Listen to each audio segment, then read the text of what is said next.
Howdy y'all, welcome back. Today we're back again to play Our Life Beginners and Always to continue what Derek's wrote. Last time we saw another side to Derek as he managed being the eldest son of three children, and how he, the pressure that comes with having to take care of his younger siblings, being relied on by his parents and his younger siblings, especially the youngest, has impacted him both positively and negatively. So I thought that was a very sweet moment that we had with Derek last time. So I'm excited to see what next we have to see with Derek. So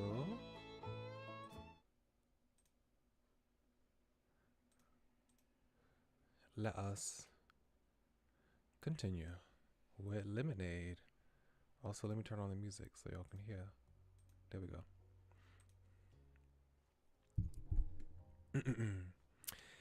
It was an afternoon on a sleepless summer day. None urgent needed to be done. No real plans had been made. You and your company was simply hanging around the local beach, free as the breeze.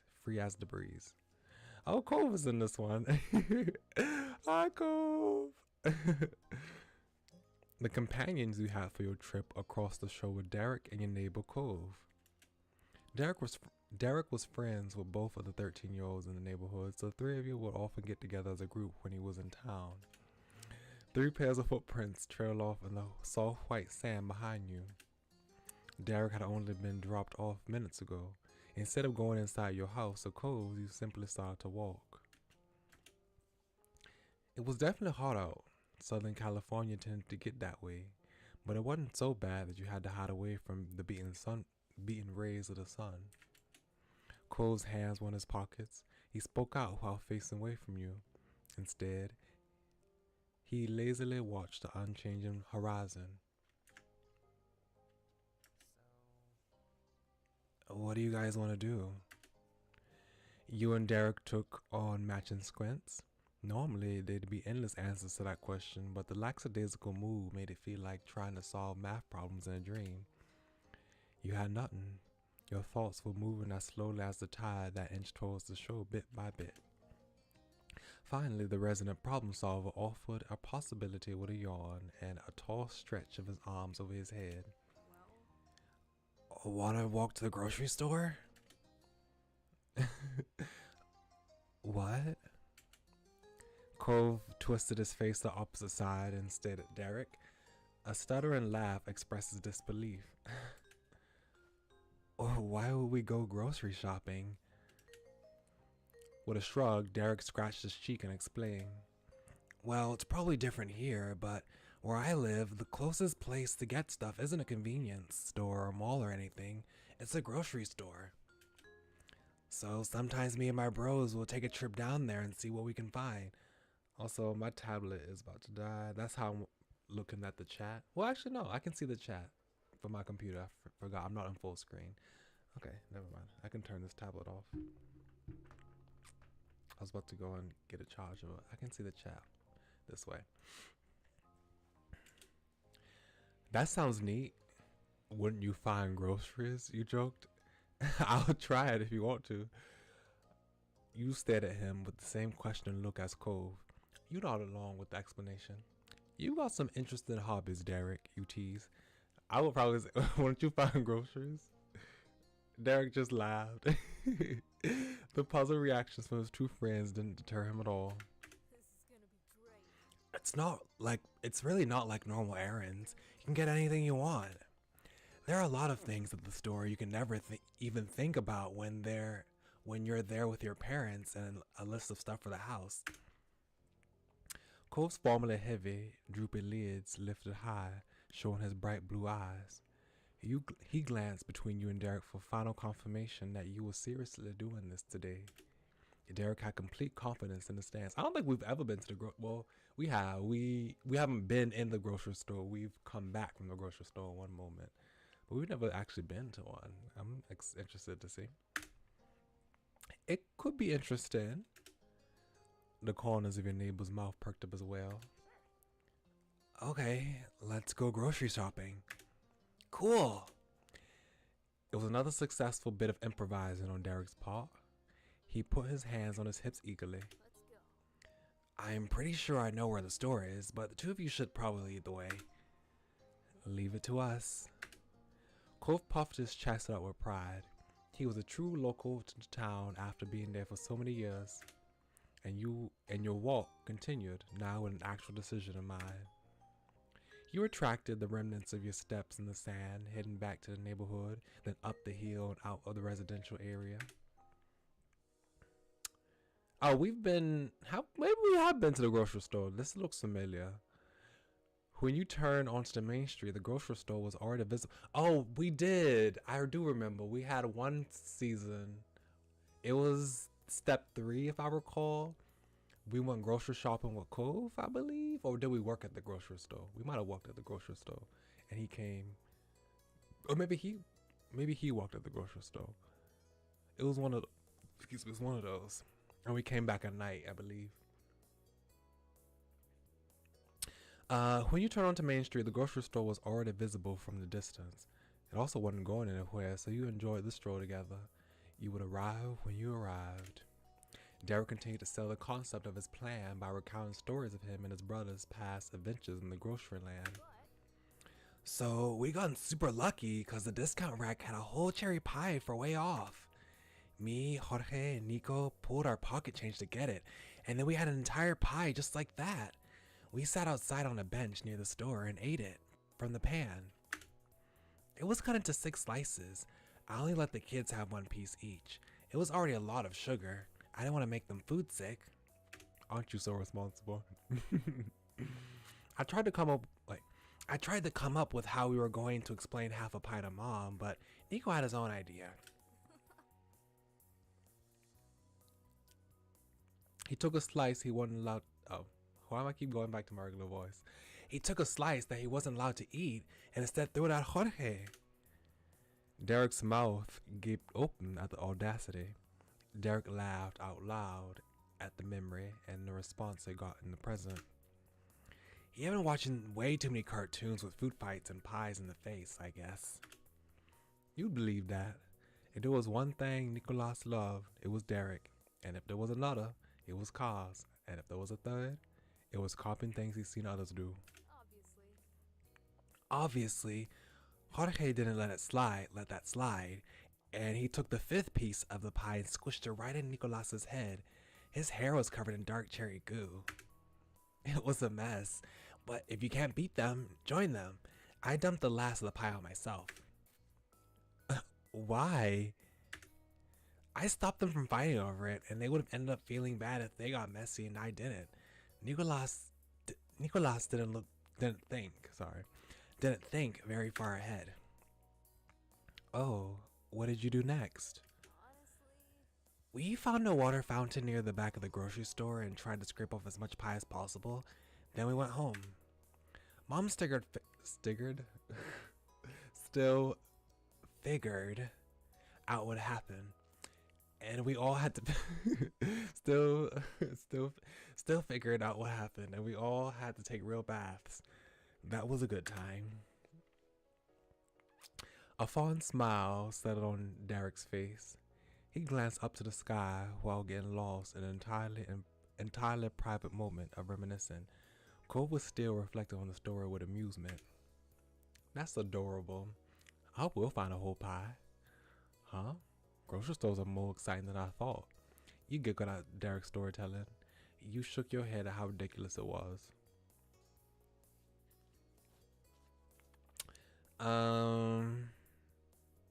I'd probably do both of these at the same time. I guess I would just giggle.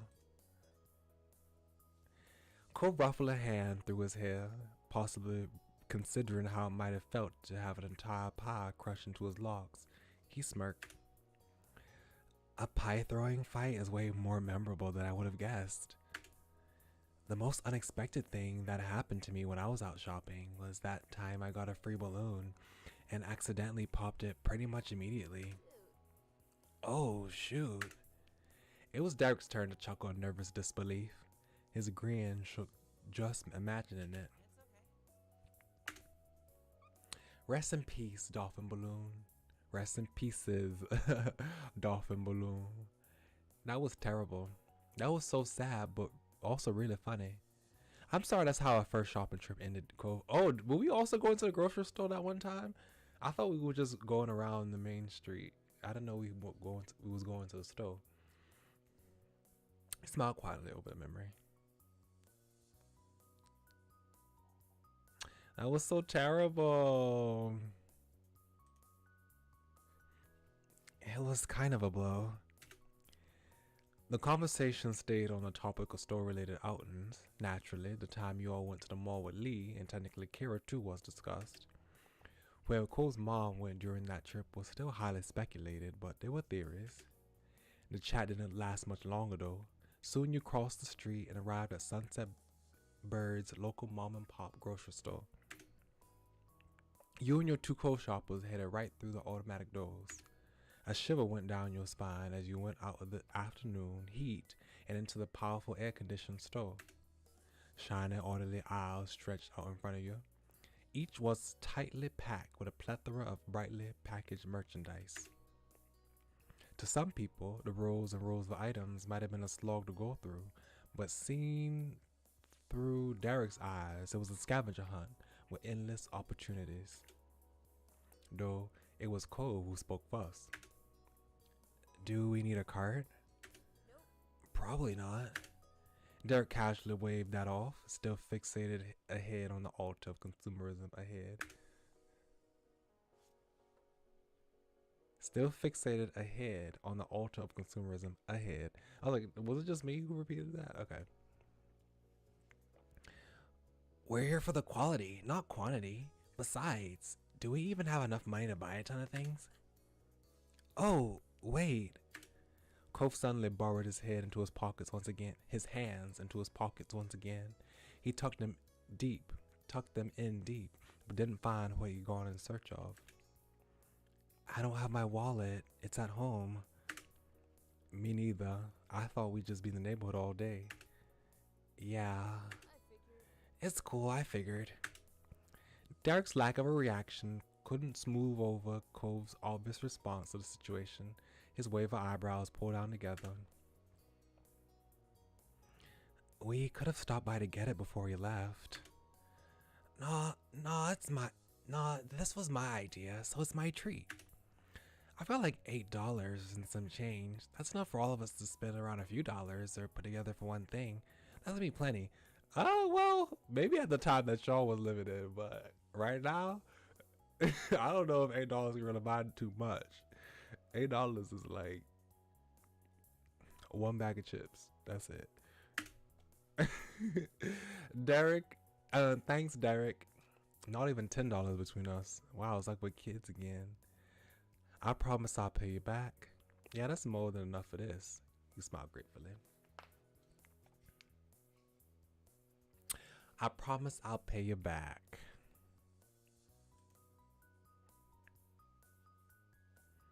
$3? Not even that much? It's no big deal. It's really no big deal. I still want to. I will too. Fine, you guys win. Cove's hands finally deserted his pockets and one came up to rub his forearm instead. Okay, thanks. Let's get something good. Derek took a step forward as he cheered. Alright, here we go. You went down to the nearest aisle, swiveling your head to check both sides of the path as you swung your currently empty of goods arms through the air. The first stop of the market expedition was the discount rack in the back. You didn't have the same luck as Derek and his little brothers. It was the only place in the store that was barren. One shelf had several dented cartons of chicken stock. Stuffed in the bottom of the rack was a bag of plain rolls. The sight was pretty pathetic. Too bad.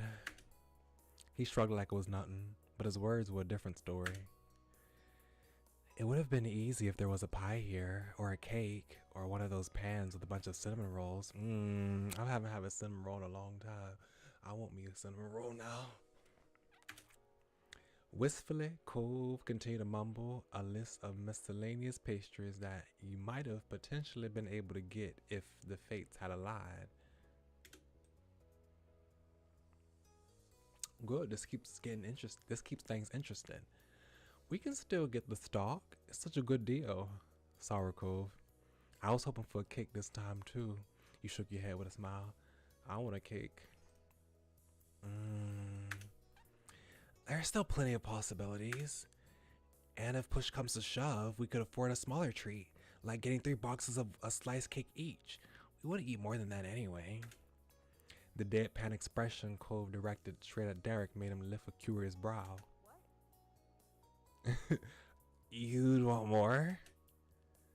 Cove could have eaten half the pie himself. Yeah, speak for yourself, Derek. One slice won't cut it. You don't need that much dessert, Cove. You shrugged, amused. I mean, I understand that you shouldn't be eating too much cake, but yeah, a slice? You need more slices. Whoa, alright. It's a good thing we didn't find one then. Hey! You pushed past the already pilfered treasure chest and continued to chat. You passed cereals, pastas and sauces, and an aisle full of chip bags and soda packs and more. The dry goods and canned fruits now behind you, you arrived at the produce section. The arrangement of goods was much more open than the narrow rows of shelves. 3 of you could spread out more in between pallets and baskets of fresh fruits and vegetables. Derek grabbed an avocado to check his ripeness. Cove stared at the watermelons, appreciating the fruit, but his blank face made it obvious that he had no idea to tell if they were good quality or not. Then, a recognizable crackling sound spluttered to life. Both the boys with you lifted their heads. Without conversing, the 2 rushed over to the back wall where the leafy greens were piled up. A light spray of mist burst out from the sprinklers, raining down gently on the produce. Cove and Derek stuck their hands into the damp air while snickering. Derek rubbed his hands together to pretend like he was washing them. Cove lifted his hands up as to be as close to the source of water as possible. He also had your hand in the veggie mist. He thought the 2 of them was so silly. That was weird.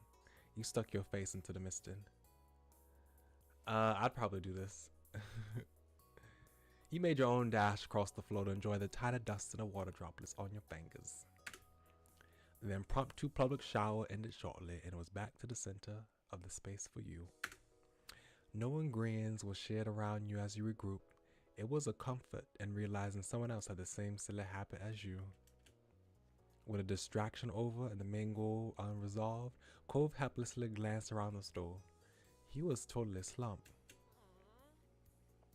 There's a lot of things I like, but I don't get to have any of it now. How do we pick? There was a whine in his tone, and he crossed his arms out of frustration. Derek kept it light, same as he would when dealing with his much younger siblings. Dude, you need more imagination. Turn lemons into lemonade. I've got a plan. Actually, wait, yeah, that's what we should do. We can get some lemons and make our own lemonade. Why not just buy some lemonade? The concept struck Derek just as much as the concept struck Cool just as much as Derek. Oh, that would be cool. I think so too. Now that's an idea. If that's what you want, you gave a nod. If that's what y'all want, I mean, I'm not that excited about it, but it is. I mean, we could just go get some simple lemonade if we go to the juice aisle, but I guess not. Derek marched with a purpose to a box that was heavy with mesh bags of the desired yellow citrus. He tapped a finger to his chin, then bounced from one foot to another. Derek was suddenly a lemon connoisseur who scrutinized the offerings with utmost focus. He selected 2 bags, one in each hand. The bottom of each pack was set against his upturned palms. Derek jiggled the lemons and tried to get a sense of their weight. Finally, the bag on the right was deemed superior, and Derek carefully laid the unwanted bundle back on the stack. I love the rhymes. Like I've heard earlier, it was like rack in the back and back on the stack. I love the rhymes. Then he lifted the winner high, showing it off to you and Cove, to Cove and you. I've got my things. It's only $3. Your turns. This time, Cove didn't look aimlessly at what was in front of him. He shut his eyes and put all his mind's power into conjuring up an answer. Soon, he stole a quick glance at Derek Lemons through squinted eyes. Then he took his turn. Let's go. You made another trip across the length of the store, this time at a much brisker pace. Cove had a target in sight, even if you couldn't see it yet. He blew past all the food aisles, pet shelves, and the cleaning supplies.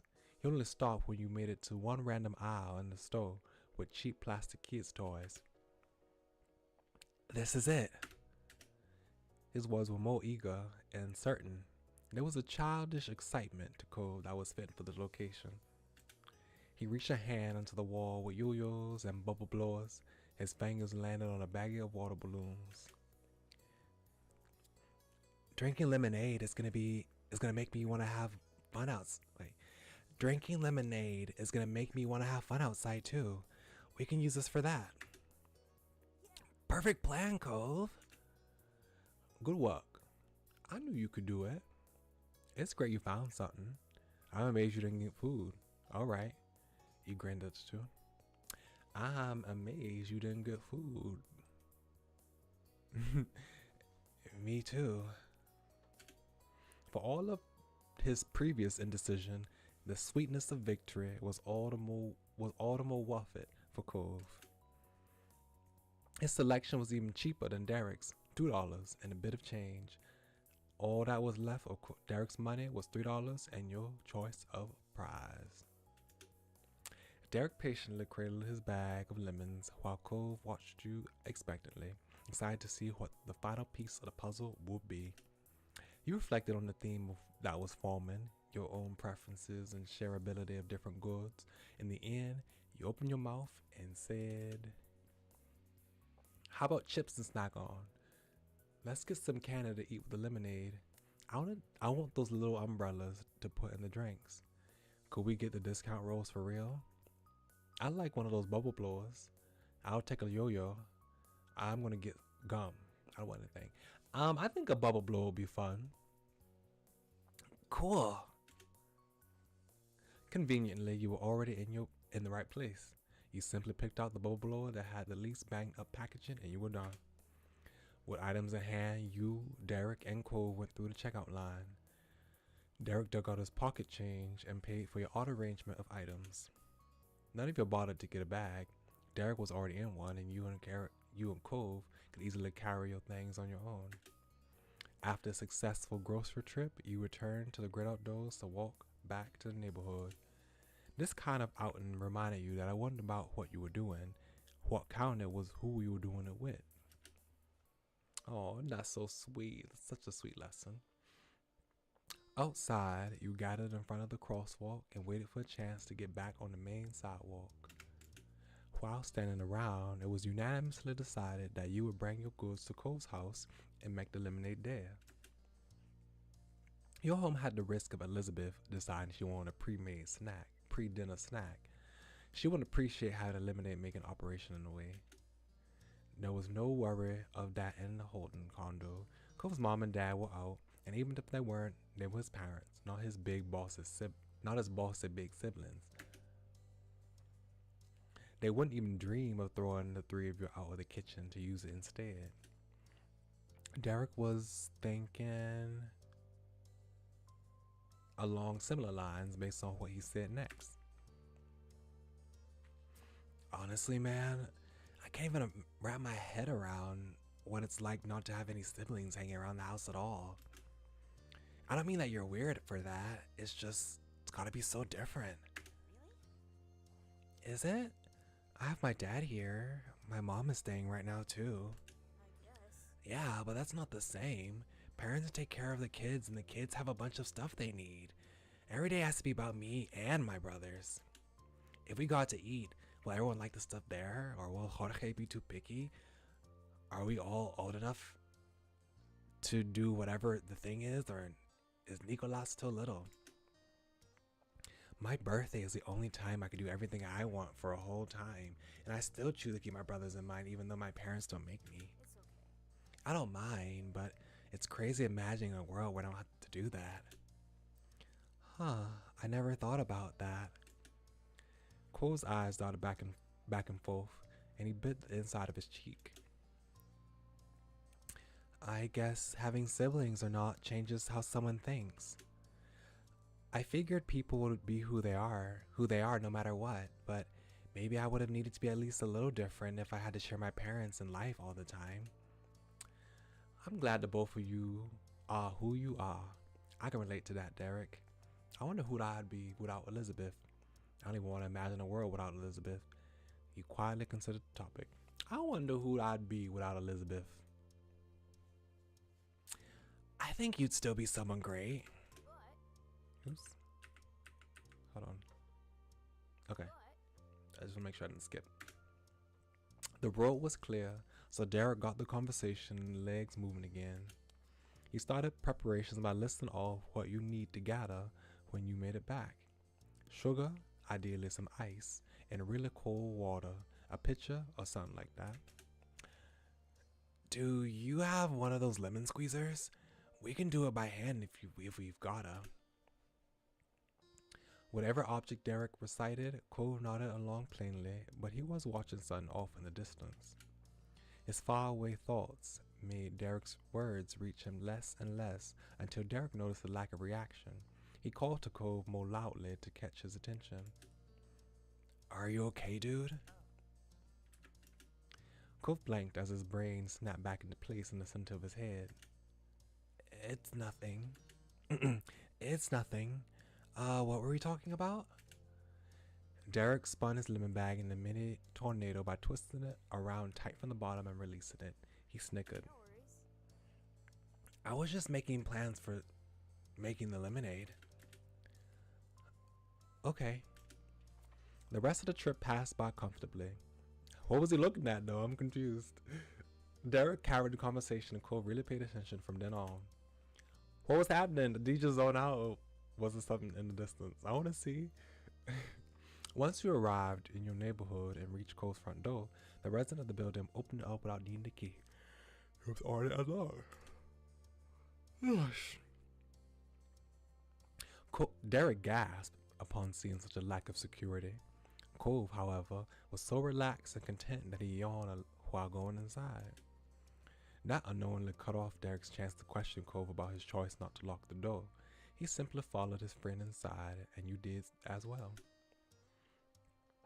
Cove leisurely crossed the living room to drop his bag of water balloons on the coffee table for later. You left your bubble blower there alongside it. I'm on it. I'm on it. Derek went straight into the kitchen. He had his lemon bag over his shoulder like a gym pack and flipped it over to sit it beside the sink. He slipped his thumbs through the holes of the mesh and tore it. Where's your colander? Cove paused, looking incredulously at the wall. Then he turned and projected his confusion across the counter towards the source of it. My what? Deterred, Derek was quick to offer a rephrase. A strainer. Yeah, I've never called it a colander. I've only called it a strainer. I feel like a colander properly is like those big bowls that have holes in it, but a strainer, I feel like a strainer is like handheld. I don't know if that's accurate or not, but that's how I think of it as. But we just call it all strainers. But yeah, I knew what a colander was though. In the lower cabinet, the one on the left. Derek pressed his hands into the marble and leaned forward with a grin. Thanks. I never heard of a strainer being called a colander in my life. I can't believe you don't know what a colander is. You learn something new every day, huh, Cove? Oh yeah, I totally knew what Derek was talking about. You watched the two boys in amusement.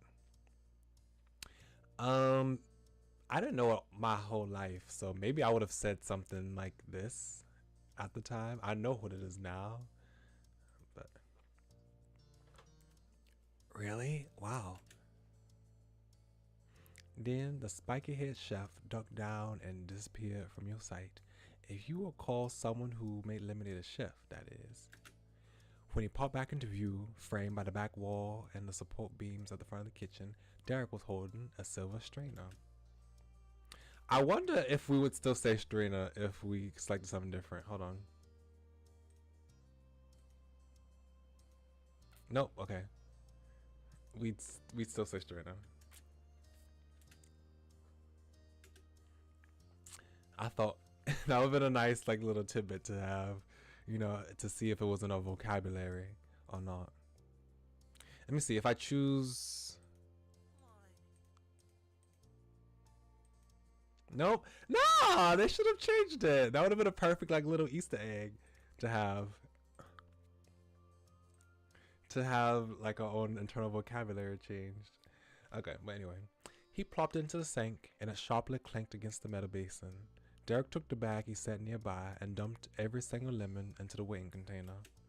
He turned the faucet so he could clean the cherry fruits. Cherry fruits. Okay. And the sound of the running water added an extra layer of relaxation to the atmosphere. Cove stopped dawdling and joined the already hard at work Derek in the kitchen.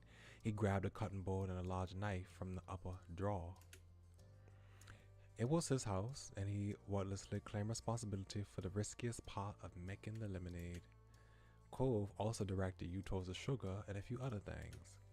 As it turned out, Mr. Holden didn't have an actual lemon squeezer, so you were going to be doing that by hand. He did have a perfectly crystal clear glass pitcher that would be perfect for the lemonade. The body of it was a completely round ball shape. It had a narrowed edge that pulled it at the top with one side pinched into a spout. As far as you could tell, it never been used. Hey. Have you made lemonade before, Pascal Cove? I actually have. I have done that before. Derek casually questioned both of you while he hefted the so-called colander up and down to shake off some of the water clinging to the freshly washed lemons. I've never bought lemons instead of lemonade before. I've only made lemonade once or twice before. Because we've had lemonade and we didn't have because we've had lemons and other things for lemonade like the sugar and things like that, but we ain't have no lemonade, right, to drink. I also remember when I was really young, I don't know if we ever bought them or maybe we bought them once and we just didn't get it no more because my parents became kind of like almond people and they don't want all that artificial stuff. But I think I've been to someone else's house that had like the powdered lemonade, and they would take the powdered lemonade and put in some water, like kind of like Kool-Aid, basically. But with lemonade, I've seen that before too. Very interesting.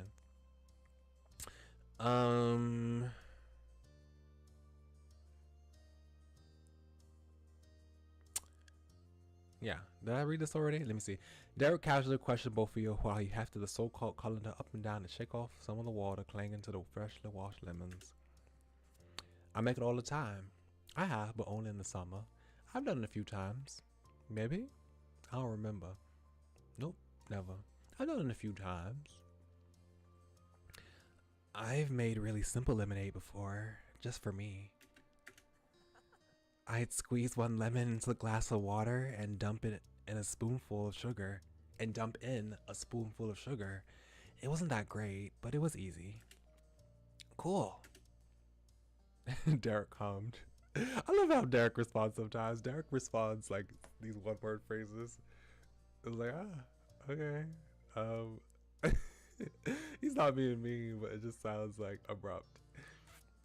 Derek hummed while placing lemons in a clean kitchen towel. He took a fruit from the colander in his left hand, passed it over to his right, and placed that down while grabbing a new one. It's all good. I've made it before too. Fresh lemonade is so good. I'm excited for this. So am I.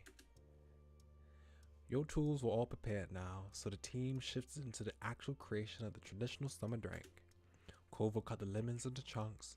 Derek gave Cove a tip to roll the lemons against the bowl before slicing them to get the juices going. Okay, Derek. Derek is a chef. He knows all the techniques. Okay. You and Derek worked hard together to squish the fruits. You squeeze the lemon pods over the pitcher and itself, with a smaller strainer balanced over the mouth of it to catch the seeds. Piece by piece, you crush the thick peel into itself to pop the little sacs of juice into the fruit.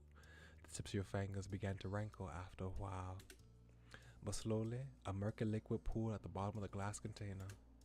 When enough fruits were chopped, Cove joined into the juicing effort. 3 of you huddled around the counter together. You leaned over one pitcher and strained to get everything you could out of the little yellow menaces while not accidentally squirting acid into anyone's eyes. I mean, y'all huddled so close together, trying to squeeze into the same pitcher. I feel like that it's not enough room to actually be squeezing stuff in. The precariousness of the situation aside, Cove continued the conversation with a question of his own.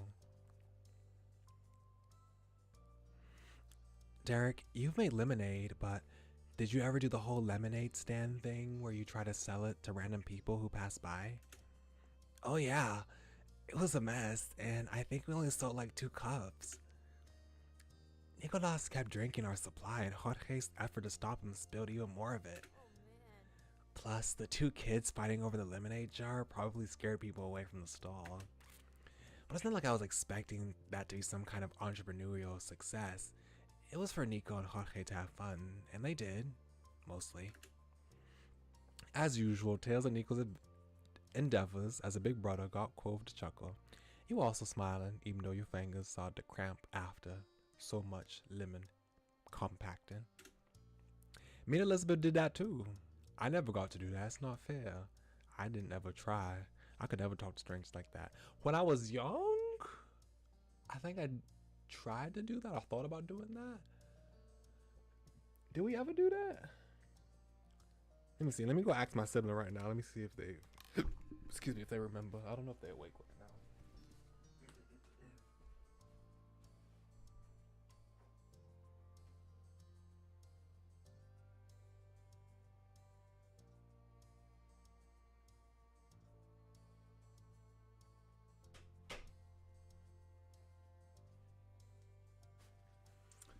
I don't remember if I ever did that before.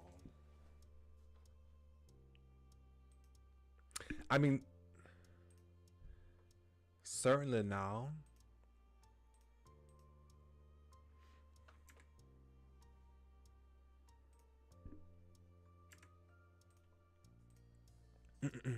Certainly now, I would definitely choose the the third one. In middle school at this point, maybe I would have also said this at this point, but I feel like I've done that once when I was younger, but I'll just choose this. Hey, that's pretty fair. It was pretty awkward whenever anyone would did come by. But man, all this business talk makes me think about how I only met either of you because my dad partnered with Cove's dad business. Cove's dad's business. If that hadn't happened, you probably wouldn't even ever learned I existed. You'd still know each other, obviously.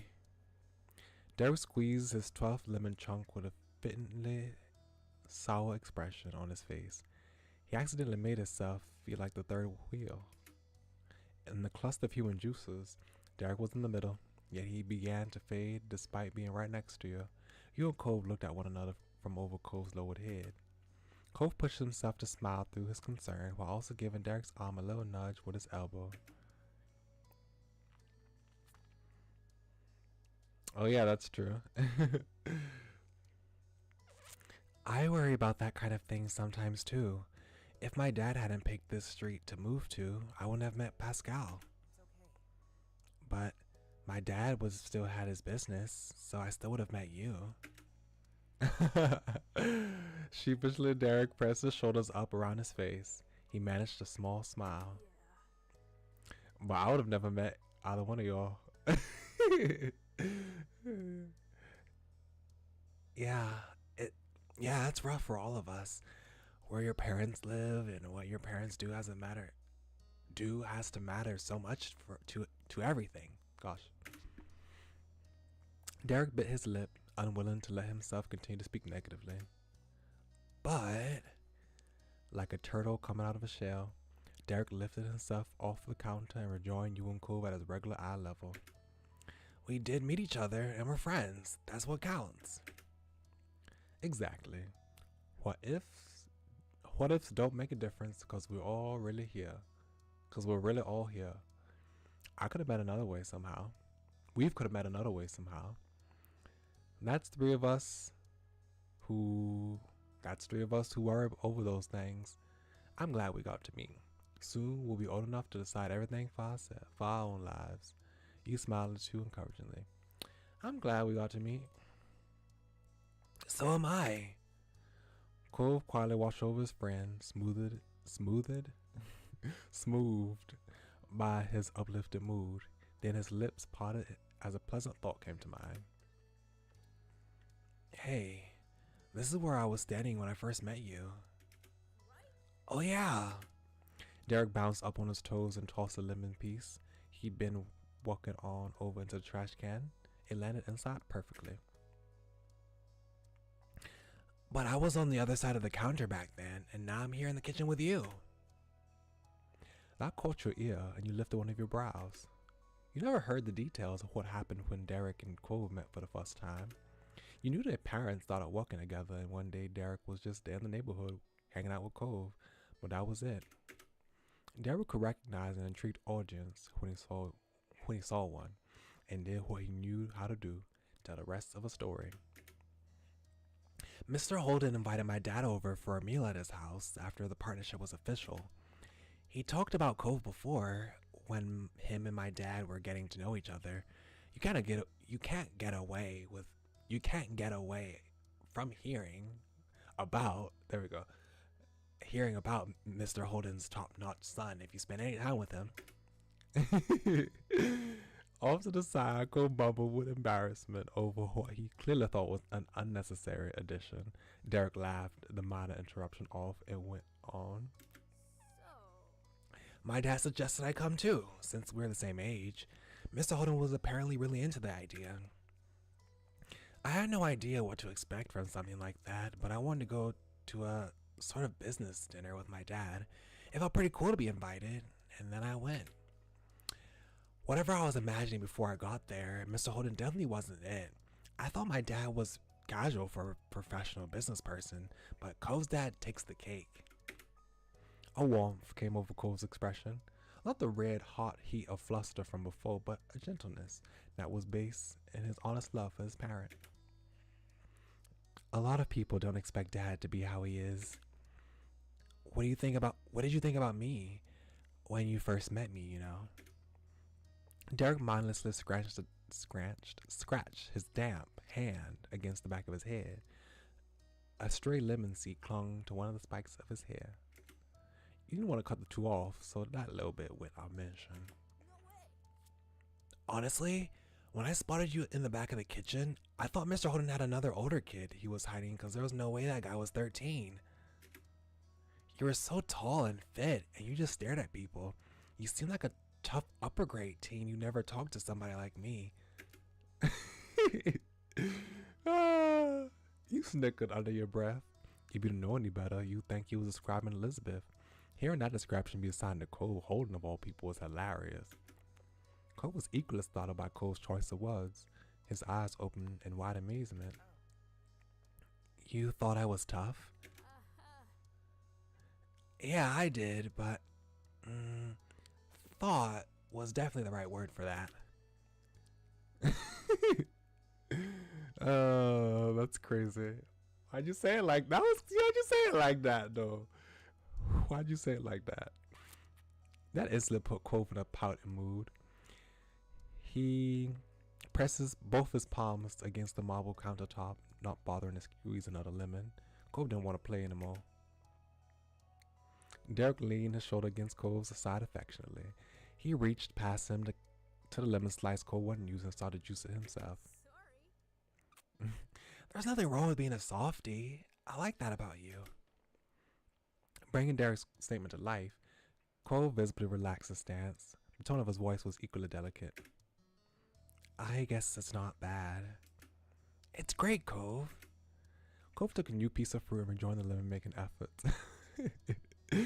Derek pinched an eye shut from the tension of crushing a chunk in his fist. He hesitantly continued the topic. So, what about me? When you first met me, what kind of impression did you get? With much less force, Cove used both his hands to walk on the single lemon. He answered the question while staring off into space. That was likely the same expression Derek had seen the moment they met, the face he'd read as intimidating rather than easily distracted. I thought he probably liked sports. All three of you shook from laughter, bumping against each other with your closeness like a bunch of grapes on a vine rustling in the wind. Oh, that's cute. I get it. Okay, Pascal. Okay, Pascal, your turn. What did you think about me when we met? Oh, your mind drifted back to a few months ago before summer vacation had begun. You stepped out of your house late in the evening and Cove was sitting on the curb with someone else, someone you never seen in your life, not even passing at school. A green-eyed boy with a football jersey was joking around lightheartedly with your longtime neighbor. You couldn't even guess where he had appeared from. It was like Cove had conjured up a friend through magic. You stood there, staring for only a second, but the newcomer noticed your presence quickly. He jumped right to his feet, jogged across the street, and stuck out his hand for you to shake. With the wide grin that you were so familiar with now, he introduced himself to you for the first time as Derek. I thought you were so nice. I thought you were younger than Cove. I thought you were the politest teenager I'd ever met. I too thought, this guy likes sports. I thought you were cute. I don't know what to think. When I say, I probably would think this. Would I say that to his face though?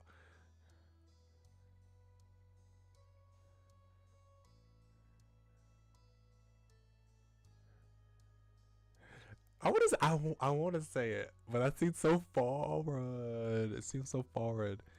It seems so forward.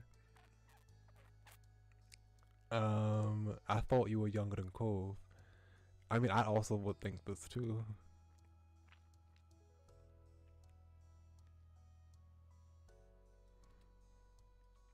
I'll just say it. Thanks. Are you gonna tell me what you thought of me when we met? Derek's gaze shifted from a picture in front of him to settle on you instead. There was a focus in his eyes. It made you hold your breath in anticipation. Oh, this is so cute. I thought you were cute too. Wow. It was kind of flattering to know that you made such a good first impression on Derek. Thank you for telling me. Well, I'm glad you didn't think I sucked. Okay. That's so rude. Imagine me saying, oh, okay. Well, a couple of cuties. You smirked. You got to blush. Probably blush. By the way, you have a lemon seed in your hair. Oh. Derek raked his hands through his light brow strands blindly. Unfortunately, he focused on the top and sides, so he never hit the right spot. One of your hands covered the laughter coming from your mouth, and you used the other point to the target on the back of his head. Finally, he was able to brush the seed onto the floor. He bent down to pick it up and dropped it to the side on the counter. Thanks, Pascal. You're welcome. We're gonna add a little lemon zest too. I'll do that. Derek fumbled to move the topic to something else. His darkening cheeks were probably the reason why. Do you have a grater or a peeler? Yeah. Cove gestured to the same drawer the knife had come from. Derek dug through it until he successfully retrieved a multi-textured grater. He took his stuff to the opposite side of the kitchen, not to get in the way, and walked with his back to you and Cove. Cove tilted his head thoughtfully. He was inspired by Derek's work ethic. If it's gonna be fancy lemonade with zest, then we should do that thing where you put whole slices in too. I could cut a few from the leftover lemons. Pascal, can you pour the water and sugar into the pitcher so it can start to dissolve? Yep. You started by filling up the sparkly jug with chill filtered water from the fridge. And you remember to put the ice in the drink too. The diluted lemon juice sloshed around and threatened to spill over as you piled in the ice. You left some space for Cove's lemon slices. Finally, you took hold of a hefty bag of white sugar and put it close to the counter's edge. Stray grains of sugar that coated the bag came to stick against your still damp fingers instead. You felt like you were building a sandcastle at the beach. You added just a pinch. You added a half cup of sugar. You added a full cup of sugar. You added 2 cups of sugar. You poured sugar in it until it piled at the bottom of the glass. I mean, a whole sugar is a lot. A whole cup is a lot. How big is this pitcher we're talking about? If we're talking about like a,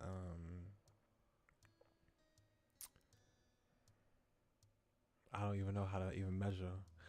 I don't know. I'll just put a full cup. We need some sweetness. You searched around the kitchen till you found a colorful ceramic mixing spoon. You dunked it into the pitcher and carefully stirred.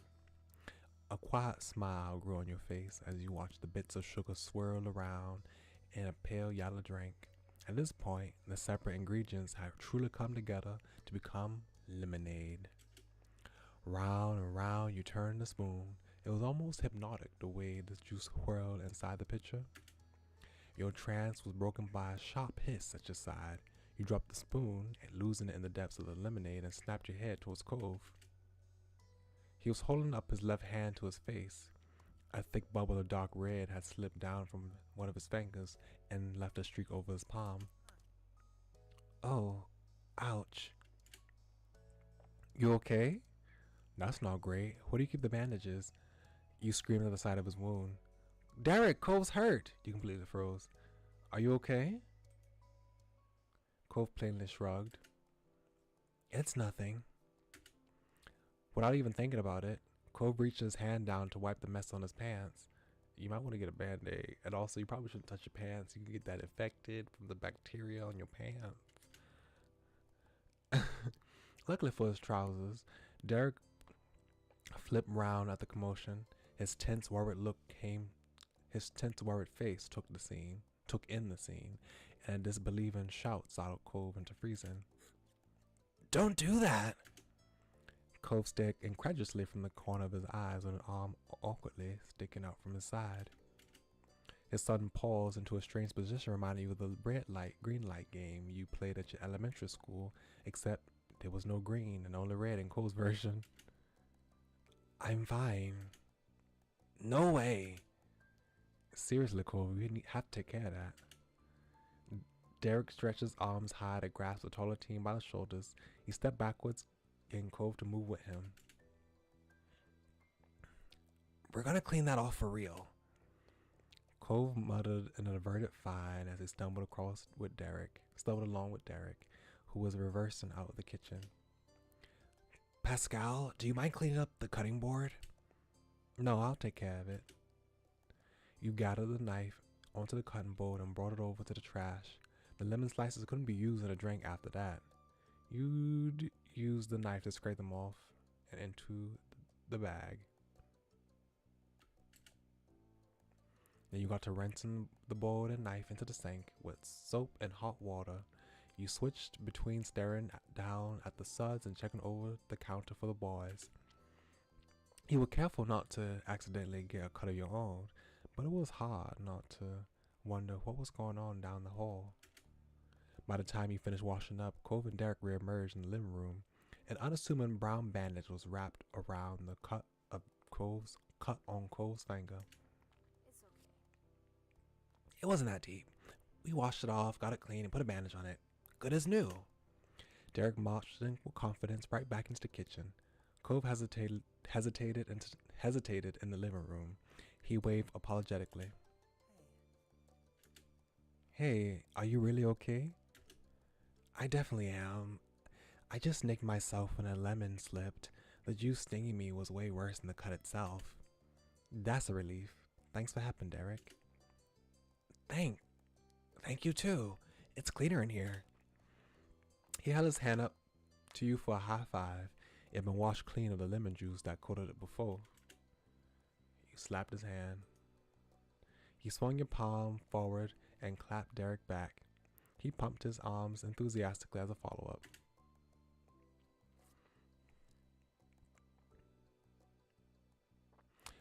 Cole walked over to join the two of you, smiling ruefully. Thanks for caring. Always, man. Now what? Well, He took a second to look between you and Cove as he puzzled out a next step. And then he beamed. Let's try our lemonade. Let's try our lemonade. It doesn't need the slices or the zest. Derek gave an exaggerated wave across the front of his chest, blowing the whole thing off. Cove eagerly supported the sentiment. He was more than ready to put the prior incident behind him. you're right. Yeah, lemonade doesn't need to be fancy. It's lemonade. Ooh, look at that. Should put 2 cups of sugar in that. That's a big pitcher. Cove nodded twice as he strained to lift the nearly full pitcher. He had to balance on his tiptoes to pour the juice into the set of 3 glasses that had been put out earlier. If Derek noticed there was a spoon cloud around in there, he pretended that he didn't. Thank you. I'm good. Okay then. He took a glass for taste. He passed on the lemonade. Thank you, to be polite. At the same time, Cove and Derek tipped their cups and took full gulps of the drink. They savored the taste and you watched as their reactions formed. Cove smiled contentedly, while Derek cheered with enthusiasm. It's good. Derek gave a thumbs up to that. It's a perfect cup of lemonade. Good work, team. You gladly joined them in taking a sip, enjoying every drop of your hard work. It was absolutely refreshing. Cove chugged the rest of his drink and then placed the empty cup down firmly. His enthusiasm was continuing to rise. Let's fill the water balloons. Let's fill the water balloons. Slowly, cautiously, Derek questioned Cove's plan. He didn't want to ruin things, but expressing concern was more important. Are you sure? Will you really be alright with a water balloon fight? With your finger and stuff? Cove remained relaxed in the face of Derek's worry. He wasn't going to bring the mood down after the commotion he caused earlier. He responded to the injury by slickly pulling out the big gun. The neighbor smirked as he held up his left arm over his chest, showing the full length of the jagged pale scar that marked him. That's true. I've had worse. Derek's eyes widened and his mouth was stuck hanging open. You'd seen Derek in a swimsuit. He hadn't seen a single scratch on. You'd seen Derek in a swimsuit. He didn't have a single scratch on his skin. Or if he did, it was tiny enough to be covered by nothing more than neon shorts. He could only imagine what Cove had gone through to get an injury with such a lasting impact. So if Cove Holden said he could manage a cut, he could manage that cut. Has he not noticed that before? He must have. Hasn't he seen that? You haven't seen that already? Okay, I guess he hasn't seen that. He must have met him. Well, no, not necessarily, actually.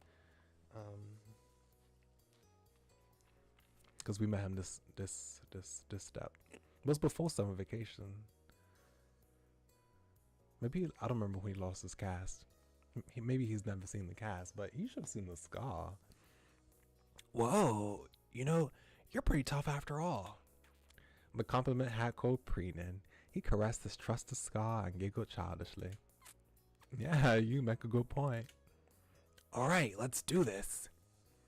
Nothing else needed to be said. The three of you busted open the baggy water balloons and pushed the tools of lemonade production inside and got to work on another summer group project. You stretched the open end of the water balloon over the faucet. The plastic fit snugly around the silver spout. You still kept your hands on it to make certain the balloon didn't pop off and shoot a stream into your face like a busted water fountain. Derek flipped the handle up for you and the first sagging balloon rapidly expanded.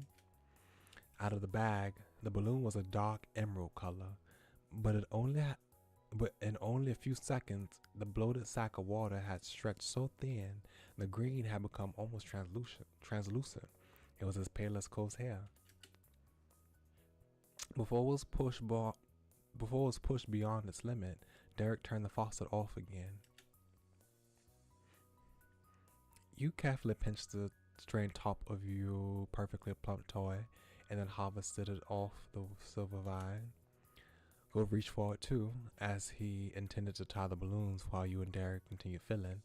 Derek looked between the balloon and Cove's hand and called a timeout.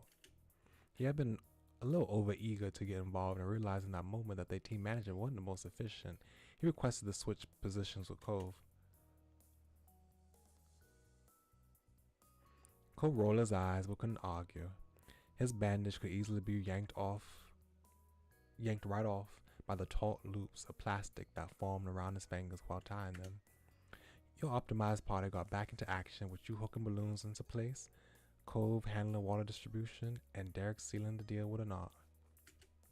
Soon you had a couple dozen shiny water balloons overflowing in the sink basin. Cove pushed off from the counter silently. He disappeared from the kitchen and left you and Derek wondering. He went down the hall into his bedroom. He was only gone for a minute before stepping back into the hall with a pure white whole speckled laundry basket. The point of that was obvious, but his choice of a bin did get a bit of ribbon from Derek. Did you dump your clothes on the floor for that? Yeah, they were already dirty. Derek blinked. He hadn't expected that to be true or for Cove to be so straightforward with it. He snickered at the exchange, still casually leaning against the sink. When Cove dropped the very newly emptied laundry basket on the tile, you created a few water balloons in your arms and placed them inside. Cove and Derek joined in with the transfer. Eventually, every water balloon had safely made it into the basket. Nice! Derek and Cove each took one side and lifted while you helped steer by grabbing the back end. Moving as one, three of you shuffled out of the kitchen and through the living room to take your treasure chest of jiggly jewels into the neighborhood. The door was open, the drop of the curb to the street was overcome, and you successfully placed the laundry basket into the center of the empty road.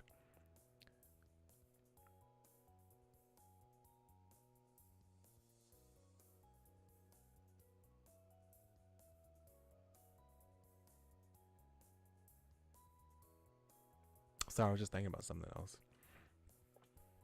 Well, we're here. We are here. We are here. Derek slowly curled and uncurled his fist. Cove didn't take his eyes off you or Derek. No one made a move for the pile. You had your breath from the growing tension. You broke the pause and grabbed a weapon. Then Derek took the initiative. He stuck both his hands deep into the mass and came out with two balloons. He was startled into action and grabbed the weapon defensively. Cove attempted to keep up and almost tripped over himself to get a water balloon of his own. In quick succession, Derek launched one shot at you and the other at Cove. You felt the impact of a solid object slamming against your chest before it burst into a million pieces, and a shock of cold water seeped into the front of your shirt. Cole was left sputtering with a dark stain at the lower edge of his top. He shook the hit off and chucked a balloon directly at Derek in return. It exploded against his right shoulder. No one was dry anymore, and no one was safe. The wall was on. You threw yours at Derek. You threw yours at Cove. You ran to put distance between you and them.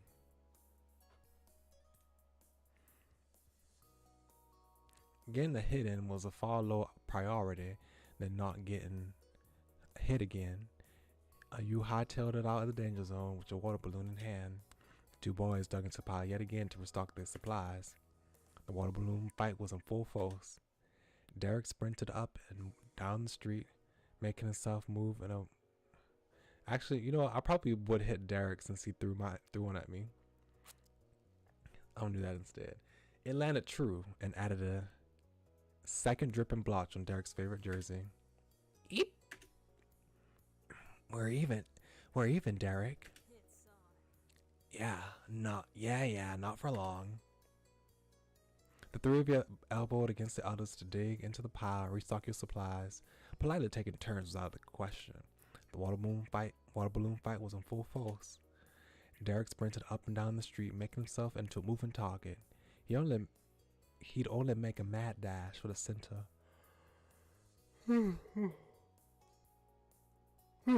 area when he ran out of balloons. Oops, did I do something? Let me see. Okay.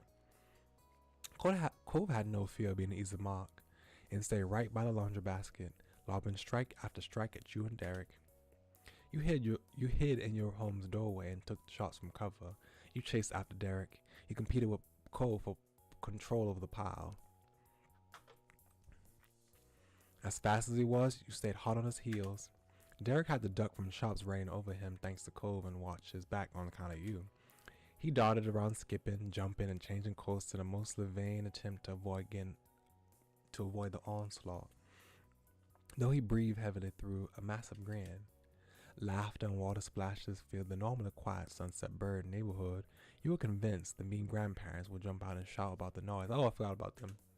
Luckily, no one interrupted your revelry, and even if someone had, they would have been putting their dryness at risk by confronting your group. Rapidly, the amount of balloons dwindled until each person had only one left in hand, and the laundry basket had none except a little puddle at the bottom with scrapes of rubber scattered in it. Excuse me. Oh, look at that! They even have the water splashes on them.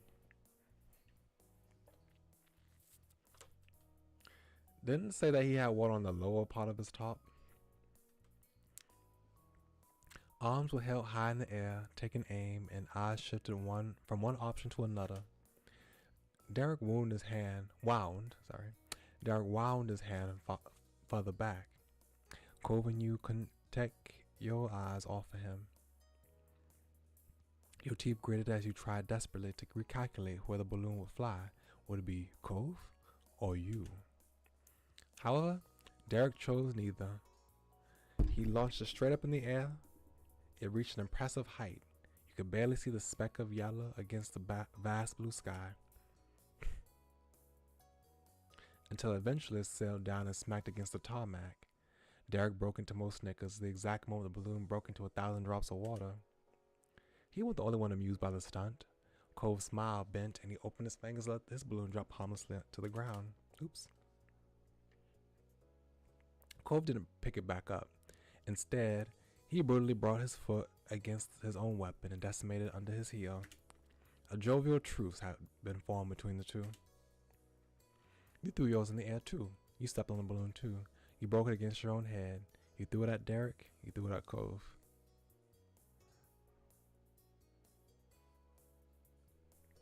Let's have a truce. If no one was throwing balloons at each other anymore, that didn't mean you had to waste a shot. You positioned the balloon at the center of your forehead and pressed unforgivingly until it popped. Derek and Cove exclaimed in amazement. It was like you done that Potter trick where you crushed a soda can against your head. all as if you were Derek, crushing a piece of pie into his own face to entertain his brothers. That was how the grandest battle of your neighborhood had likely ever seen. Wait. That was how the grandest battle your neighborhood had likely ever seen came to an end. You were all dripping wet and out of breath and couldn't be happier. Derek rubbed his hands together in satisfaction before crouching to the ground to start collecting tiny bits of water balloon debris. Cole strolled around to gather the confetti like trash on his own accord as well. There didn't have to be a discussion. Derek and Cove had that quality in common, a distaste for litter. You appreciated that about both of them and joined in to help pick up the pieces off the ground, and quietly wandered around filling your fists with the rubber remains as the sun crept behind the condo roofs. Your shadows grew longer in the waning light. You felt the damp clang of your clothes more acutely as the excitement died down. The team managed to finish cleaning before night had completely fallen. All the trash was dumped into a tall green trash can at the side of Cove's house, with all that remained of the carnage being a few dry watermarks spotting the street. Your group had returned to a state you had originally started in, directionless relaxation. Cove had been perfectly willing to return to his house while still wet and scrounge up fresh glasses of lemonade. Plus, he had your bubble blower tucked under his arm. It was a struggle to balance it all. But Cove took one for the team as someone who actually lived there. You and Derek didn't have to go in and make a mess of the Holden home, though you imagine Cove's dad wouldn't have cared. He passed a drink to you and one to Derek, then used his free hand to flip the laundry basket over. It was less flimsy than it looked because Cove sat on it, and it didn't buckle at all. Derek politely passed on the seat Cove provided. He remained standing while shifting his weight from one foot to the other. Let's sit next to Cove. It'll be nice. There was plenty of room on the other side, so he took it easy. The basket still didn't break. Cove quietly took a sip of his lemonade. Derek circled the top of his glass with a tip of one finger, watching Cove. Are you alright? Cove savored another taste of his drink, let out a fresh sigh, and answered, It's okay. Cool. The ritual check-in on him was complete, and Derek could only chuckle bashfully over his habit. Cove smiled over the rim of his cup. There was comfort in knowing Derek would always care. In between enjoying the lemonade, you took turns blowing bubbles. They sparkled in the evening light. The air was warm enough to be comfortable even with your wet clothes. Lemonade, bubble blower, and good company. That was what days like these were for. It couldn't get much better. Cove agreed contentedly, without you having even to say so. Summer really is the best. Summer really is the best season. Same. I think so too. Me three. I was just thinking about that. It's okay, I guess. Summer's the worst of them. It's only the best because of school vacation. It wins by default. You simply shrugged. Me three. Awesome. A gentle expression rested on Derek's face as he spoke softly. It'd be nice if things could be like this all the time, huh? But then Derek lifted his glass and spoke in mock outrage of the world at large. Why can't it always be summer break? Despite it being an obvious joke, Derek's words struck a chord with Cove. His total chill hardened to seriousness. He downed his second glass of lemonade and hopped onto his feet. You were gently jostled by his action. I'm gonna go check on something. You should come, both of you. He considered that a sufficient offer because Cove simply walked back to the front of his house and left the empty glass at the side of the door. Derek's gaze followed his friend and he lifted one eyebrow. What are we gonna see? You'll see when we get there. You're probably gonna try to talk me out of it, so you don't need to know now. What? Period. Cove is so funny. I love him. He almost dropped his cup. Derek twisted his head to track Cole's moves with his saucer wide eyes. Or maybe Pascal would. This is gonna be trouble. Still completely confident, Cole strolled up the road. Derek gulped, but not the lemonade. He pointed a panicked glance at you. We should go. You pushed yourself off your seat and stood by Derek. All right. Derek Hook opened his hand through the side handle of the laundry basket. He jogged on his tiptoes over to Cole's condo. The bin bumped along against the street behind him. He flung it in front of him and left it there in the entry. He placed his half-empty lemonade by Cole's. You were right behind him. You dropped the bubble blower into the laundry basket and completed the set of glasses by placing yours next to theirs. Let's go. After another light jog, you caught up to Cove. He was going at a leisurely pace and smirked when he saw the two of you in the corner of his vision. Hey. Hi. Together, you, Cove, and Derek left your neighborhood and returned to the main sidewalk that you took to reach the grocery store hours earlier. An exchange of glances between you and Derek was the only interaction you had during the walk. Cove kept his sun-kissed face forward and his mouth shut. Shopping went on your neighbor's mind because the building was passed without acknowledgement. He was taking you further down the path. Only about a minute later, your progress was halted by a row of strikingly orange traffic cones and strings of drooping not to cross banners. Should we go around?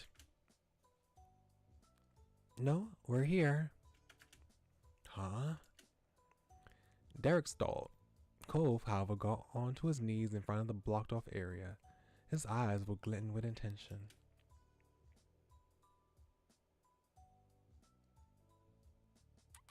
Uh-oh, Cove. Cove! That's why you're such a bad boy.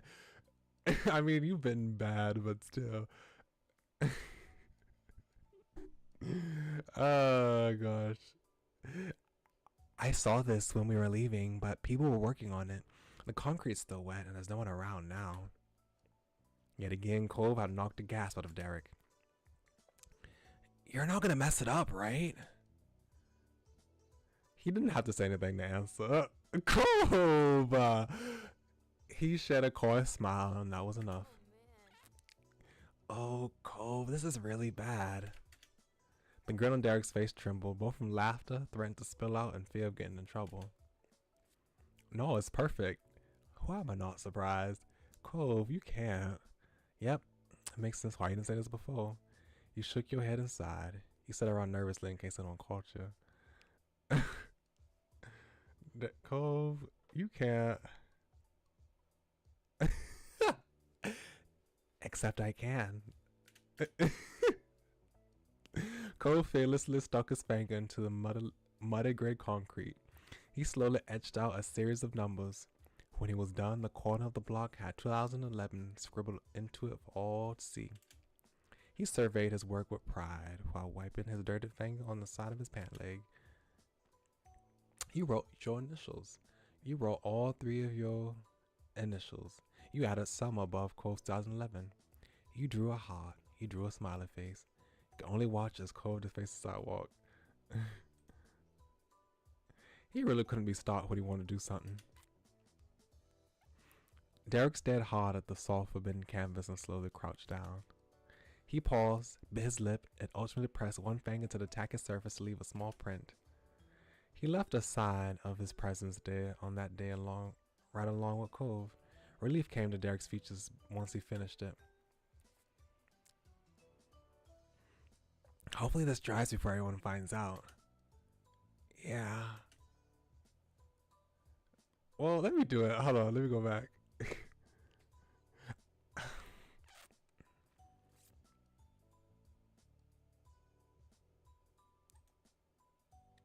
Let's do that. That made most sense to having it just be the year.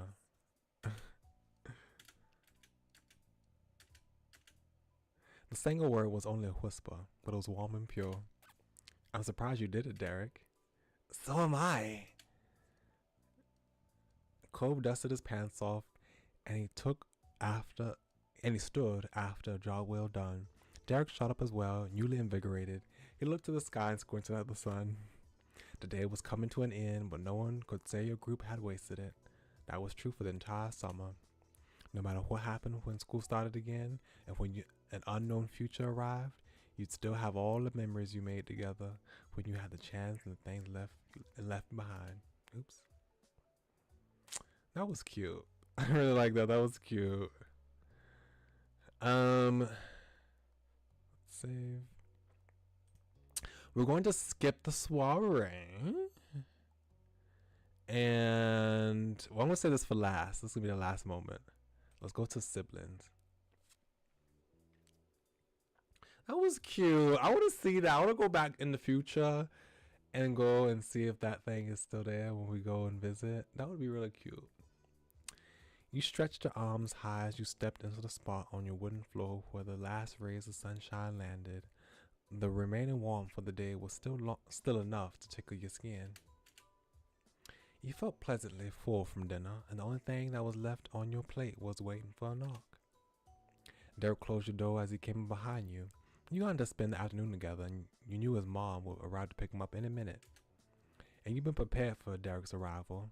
The first thing you had done when he showed up at your house was to put 3 wrinkled dollar bills in his hand. With that, your debt had been paid. Oh, wow. Okay, continuity. I love that. Thanks for having me over, Pascal. Of course. But I hope you're not bummed that my mom's made Elizabeth do the dishes after you offered to. Derek pressed his palms together, flipping each hand over and under in a loop. It could be almost viewed as a mock washing gesture, but he was probably being awkward. I just thought it would be fair. I didn't help with the cooking. You're so sweet. You're so funny. You too much. You're welcome to do my dishes, Derek. You shook your head in amusement. You sighed. You're so sweet. Oh, Derek, Mr. Manners. But before you could settle in enough to even take a seat, a pounding set of thuds cracked the laid-back mood. Derek scrunched his limbs totally inward from the shock. You had been keeping an ear out for that exact sound, but it was completely unnecessary. Tourists halfway across town would have missed that player. Was that Elizabeth? The racket was followed by the door Derek had so carefully closed moments being roughless so he can open. Obviously, the person on the other side wasn't Mrs. Suarez. It was your older sister. With a huff and an eye roll, she delivered a brief message as fast as she could spit it out. Derek's mom is here, and our mom made me come get you about it. Okay, well, come in. Why did you knock if you weren't going to give us a chance to answer? We got the message. Go do the dishes, Elizabeth. Thanks for telling us. What a great messenger, gal, said her wordlessly. Okay, well, come in. She gave you another roll of her eyes, but didn't waste a single extra word on you. In one motion, she curled her fingers over the edge of the door, twisted around, and yanked the door shut. The books and boxes on your desk shelves shook. Derek's teeth clattered too. He whispered through the grimace. I'm sorry for that. She's so rude. Want to trace Nicolas or Jorge for her? I'll take both if you want. You groan in frustration. Are your eardrums alright? You looked away in embarrassment for your family. Ugh. Derek's wince pulled into a sympathetic frown. She gets extra grouchy sometimes. It's right now, for example. Derek's shoulders slowly eased down into their resting position, but his expression was pinched. He began to whisper while glancing the way your sister went.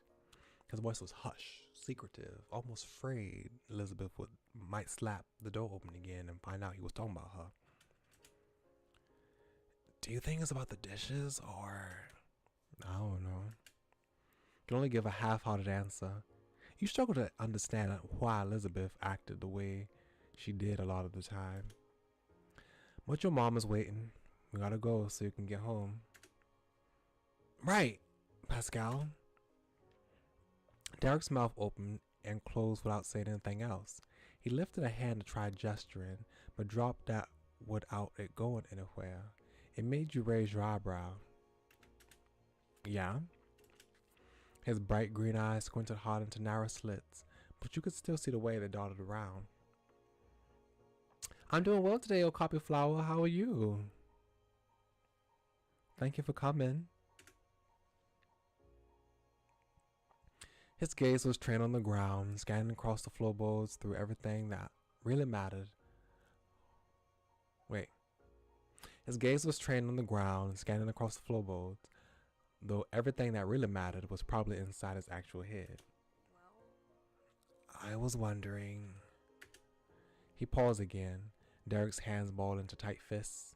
He let out a breath and finally asked a question. Are you busy tomorrow? You blanked. Is that all? No. The simple answer still made Derek flinch. It might not be all. really? Really? Then he spread his fingers and arms out in not quite a shrug. Would you want to come over to my house for the day? The tone of voice imposed he took was casual in a scripted way. He definitely wanted you to feel like it was totally optional, no problem if you turned him down. You couldn't tell if that was the end or just another point in the process, but you're going along for the ride. I can probably do that. I have to ask my mom's. Derek leaned in closer, slowly. Derek leaned in closer, slowly opened his eyes wider. Some kind of suspense was growing. Alright.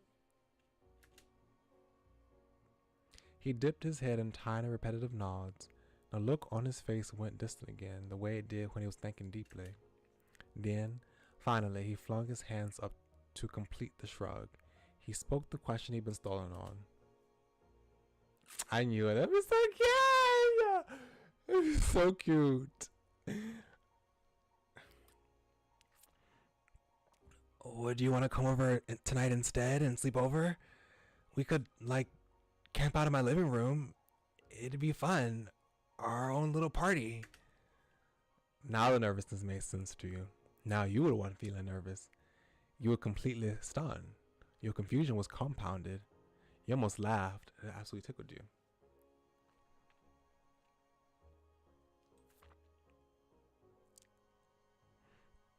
I know it's pretty out of nowhere. If you can't make it or don't want it or anything, I'm totally cool with it. I want to. Hopefully my moms will let me. Let's do it. Yeah, but why? You know that happily in agreement. Would your parents be able to manage that? I don't know, maybe. I want to. Hopefully my moms will let me. Awesome. Come on, we'll ask right now. Yeah, definitely. My mom's waiting for us. The two of you left your bedroom and bounded down the stairs, one after the other. Your warm greeting came as you hit the landing point on the first floor. Hello. Derek, Pascal. Your two moms and Derek's one mom were gathered in the entryway of the living room. Derek reached a hand out towards her and waved it.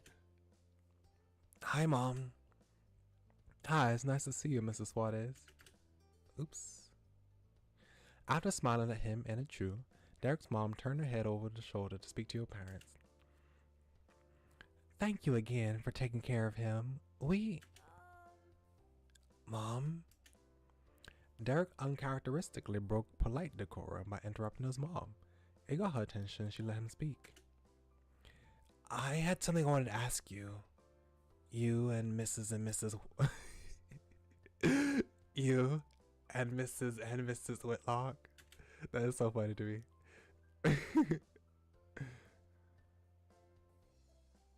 Is there like a Misters? We can say Misters, right? What's the plural of Mrs.? Mrs.'s? What's the plural of that?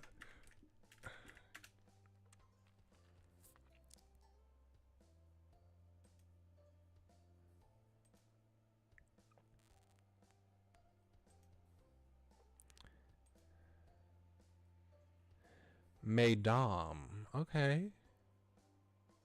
Madame. You and Madame Whitlock? I've never heard Madame. It says also people say Mrs.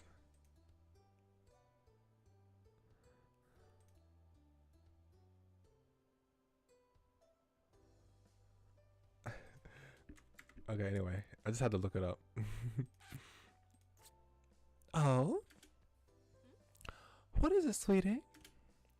He had the attention and encouragement of all three mothers. On the stage, Derek didn't beat around the bush the way he did before. Please. I was wondering if Pascal could come with us and spend the night at my house. Please?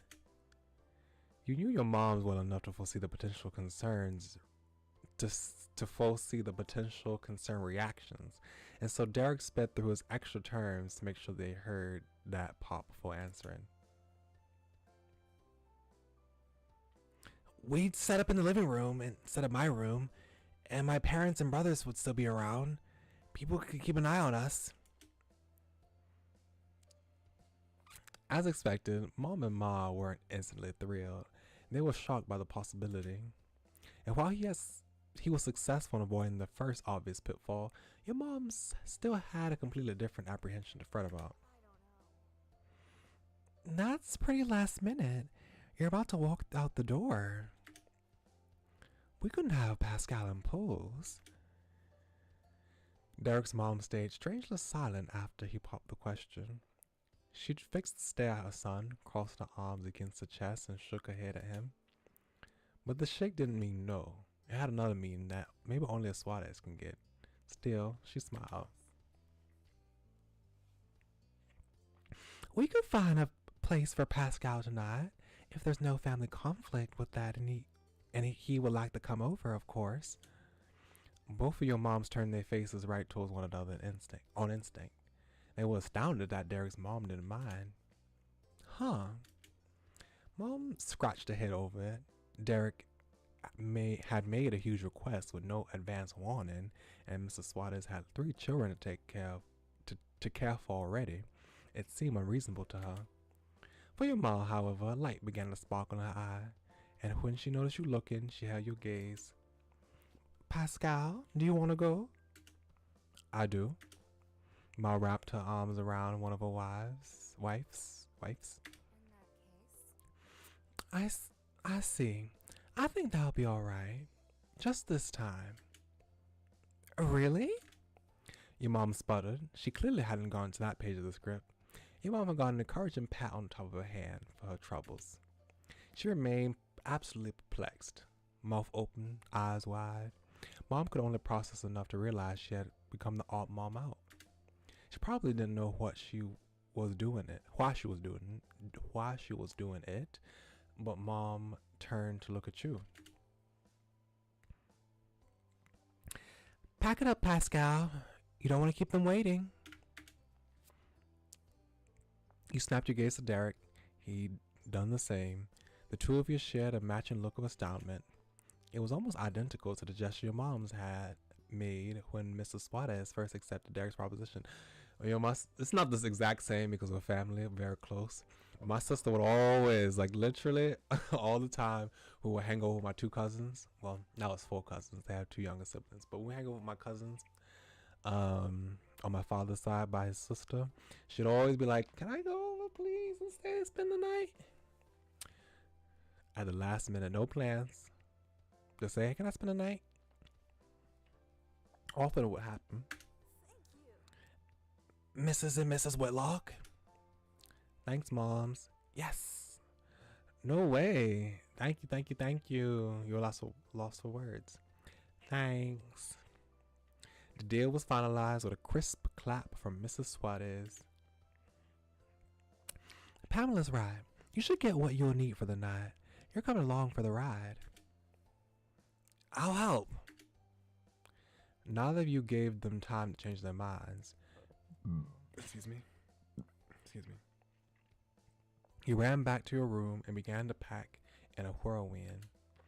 As you shoved clothes into a backpack, Derek hovered into the center of the room. He fidgeted with his energy that was going unused. Could you get me a spare toothbrush? There's extra for traveling the whole closet. I'm on it. He was gone in a flash. You're going to the very basics. You made sure to get the basics and something you personally couldn't go without.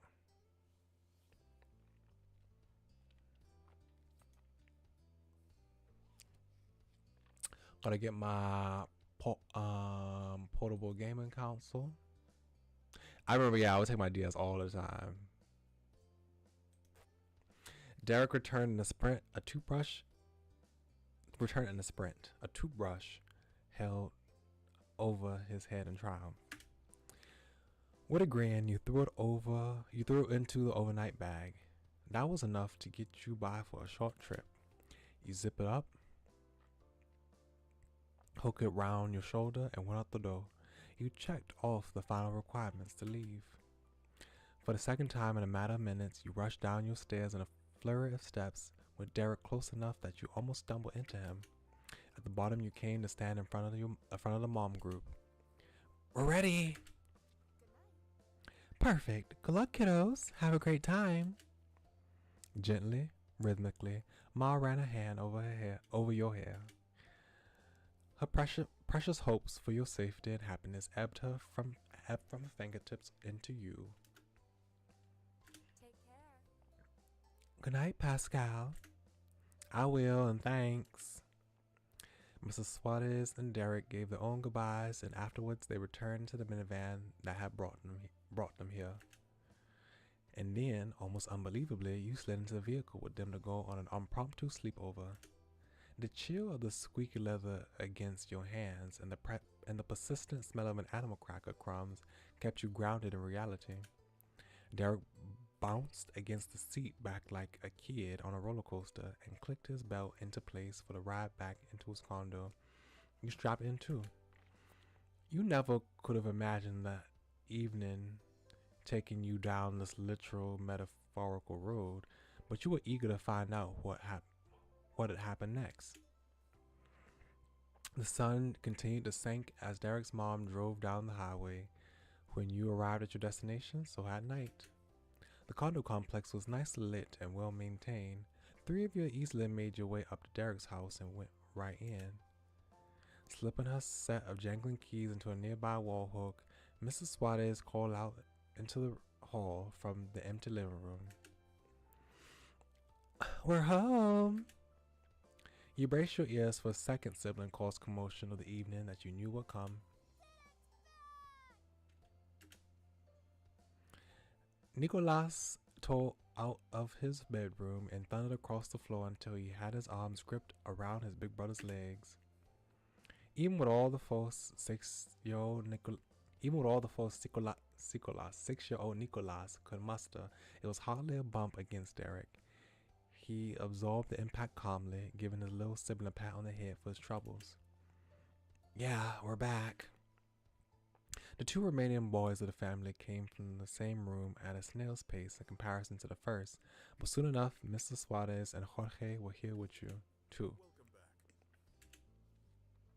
Jorge rubbed a growing sleepiness from one eye. He took in the scene with undisguised confusion. Oh, that is so funny. I just had to hear that again. Why is Pascal here? Like, hi, I've come to visit. I'm sleeping over. You looked down and waited for someone to explain.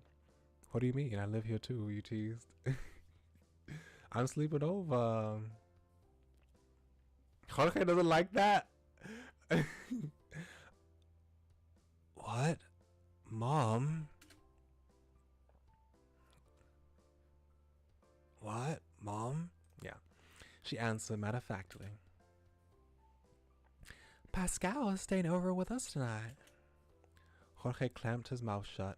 He might have had something to say about the spur-of-the-moment plans, but was obedient enough to not argue with his mother. Mr. Suarez, however, had a childlike glee in his expression. Very good. Derek cut into his dad's excitement with a reply a little too soon. He had completely normal words to say, but had been put on fast forward. Yeah, it's great. Thanks, Dad. Anyway, we're gonna camp out in the living room. Can we borrow the tent? Derek's hands were balled into fists as he held up near his collarbone overzealously, kind of protectively. His father looked down at him with a familiar, serene expression. He knew exactly where he'd seen it before when Mrs. Suarez placed his hand on the top of Derek's head. He took care of Derek the same way Derek cared for Nicolas. Of course. And the gesture worked the exact same charm on Derek. His shoulders relaxed, his expression softened shyly, the pounding nerves that had been building faded. Camping? Nicolas shouted without warning. Entire exchange had held no interest for the young one until that moment. That's right, Nico. Derek reached down and carefully placed his hands on Nicolas's shoulders to nudge him off. Nicolas went willingly, giddily repeating the same word, this time in amazed confirmation rather than as a question. Camping! With a thumbs up, Derek stood tall. The plan was in motion. Pascal, you can put your bag down and sit if you want to. I'll go grab some other stuff. When moving past you, Derek took a second to lean in and whisper light-hearted reassurance. It's okay. The little bros will go to bed before we do, and Mom's gonna be watching them tomorrow. You're not here to babysit the whole time again. Okay, cool. The whole group broke off into 3 sets. Derek ran into his room with Nicolas right at his heels, while Mr. and Mrs. Suarez left the space for the kids, returning to their own bedroom. You and Jorge stayed where you were. Jorge shuffled over to the kitchen counter to sit on a bar stool. He wasn't helping, but he wasn't getting in the way. Jorge was more sensitive than he let on, and you made sure to smile reassuringly over at him, so he knew he was wanted there. His lips quirked up just a little in response. Then you took your own seat at the couch and got to unpacking. The first thing you pulled out of the bag was your portable gaming console. I keep saying console. You placed that on a coffee table for safekeeping. Hold on, I'm just gonna look up right quick, just for my own amusement.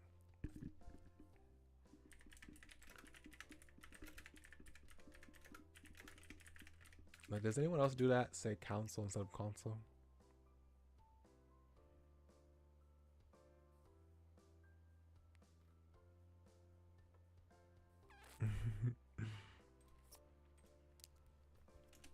You kept busy sorting through it all until Derek returned with the goods.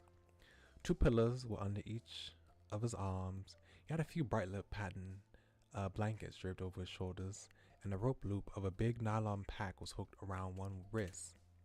Nicolas supported the effort by carrying one long pillow. He clutched it tight to his chest the best he could, considering the pillow was about to be as long as his whole torso. Derek piled up the supplies on the opposite sides to the couch from where you were. Nicolas opened his arms wide to let his pillow drop to the floor in a soft puff. It made Derek chuckle proudly. Okay. I'm gonna put together the tent. Nicolas, Jorge, do you want to help? I'll help. I'm gonna put together the tent. Okay, fully voiced line. Nicolas bounced around Derek, in absolute eagerness. In the distance, Jorge pushed away from the counter. Yeah. His expression was flat and wide-eyed, but there was a hopeful rise in his voice as he got up from the bar stool. Jorge is so cute. They're all so cute. All 3 of them are so cute. I'm helping too. Let's do it. Declaration made you, Derek, Nicolas, and Jorge get to work making heads and tails of the tent. Derek yanked open the cinched-in top of the pack while he walked to the furthest spot in the living room. Everyone followed his lead. He pushed the semicircle basket chair against the edge of the counter wall so the tent could go there instead. Derek dumped the contents of his bag into his cream rug. He leaned over on one foot while kicking the other into the air to reach over and grab the instructions that fell out with the rest of the materials. He scanned over the steps briefly, but it was only a refresher. Derek was able to get right into the process. Nicolas was assigned pole control. Also, I've noticed that they have not been spelling Nicolas with an accent. They just have no accents. He kept watch on the pile, not letting it roll away, and would pass the tent legs over when they were needed. Stretching the fabric out took the rest of you. You, Jorge, and Derek each grabbed one side and tugged. Derek had to squeeze himself against the tall potted plant in the corner. He snickered at the way the leaves curled around his face. Despite that, you got the tent laid out across the ground. The first time Nicolas got to pass the pole, it slapped against the wall into the tiny space you were working on. Jorge covered his ears and ducked.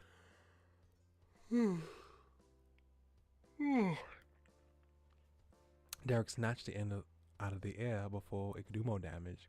The little boy promised to be more careful. He got his job and took it seriously.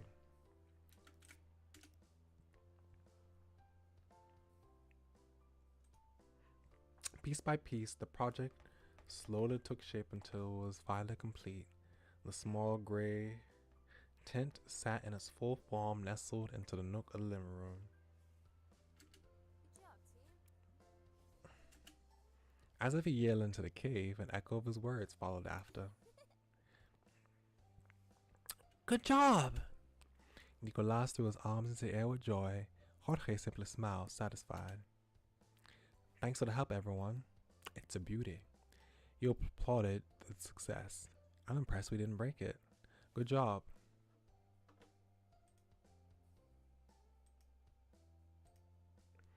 Derek stuck his fist into his hips and gave the team an encouraging grin. Now we can actually do the indoor camping part of this living room camp out. Derek strolled to the cabinet into the counter. Strolled up to the cabinet in the counter. In the corner, sorry. Gosh. He pulled open the translucent doors to feel around with something inside. A puppet tune blared out. He turned on the CD player. Nicolas slept onto the couch and swung his arms in the air to dance. Jorge swayed his shoulders to the bubblegum notes. Their big brother wasn't done yet. He made a beeline for the kitchen cupboard next. This time the mood setter Derek retrieved was a pillar-sized bag of puffed marshmallows. Catch! That was the only warning before he sent the marshmallows sailing across the room in a perfect arc. Jorge managed to snatch it from the air without a problem. The top of the bag was twisted around and sealed into a blue clip. The open side was stretched from the process of twisting and untwisting repeatedly. It had been well appreciated so far. Jorge undid the clip and set it aside on the coffee table. His tongue pressed against the corner of his lips as he dug his hand deep into the bag for just the right one. Nicolas tilted over from the cushion and into the bag to fill his tiny fist with 2 marshmallows. He crushed them against his fingers, the fluffy confection squeezing through the cracks. It really was a party. Derek put his hand on the cupboard handle and shouted to you over the music. Do you like marshmallows? They're not bad. Yeah, you plucked one out of the bag and ate it as your answer. No, but thank you. Ew. You shook your head apologetically as your answer. I do, but often I can't eat them just from anyone because they have gelatin in it. So I grew up turning down a lot of marshmallows. I like one. You grabbed one for nibbling. It wasn't something you wanted to eat most days, but this night was the right time for marshmallows. The cupboard door swung open and none was there to obstruct your view of the bright grin on his face anymore. He finally joined the rest of the base camp, which was the couch at the moment. Jorge, get me one of those too. Without even one warning, Jorge simply flicked a marshmallow at his brother. And same as before, Derek grabbed it in midair. He bit one piece out of the top edge, chewing thoughtfully. There's no TV while camping, so a sleepover movie wouldn't make sense. With a swallow of a marshmallow and a snap of his fingers, Derek emphatically declared a grand idea. Hold on, my back hurts. Let's find a way.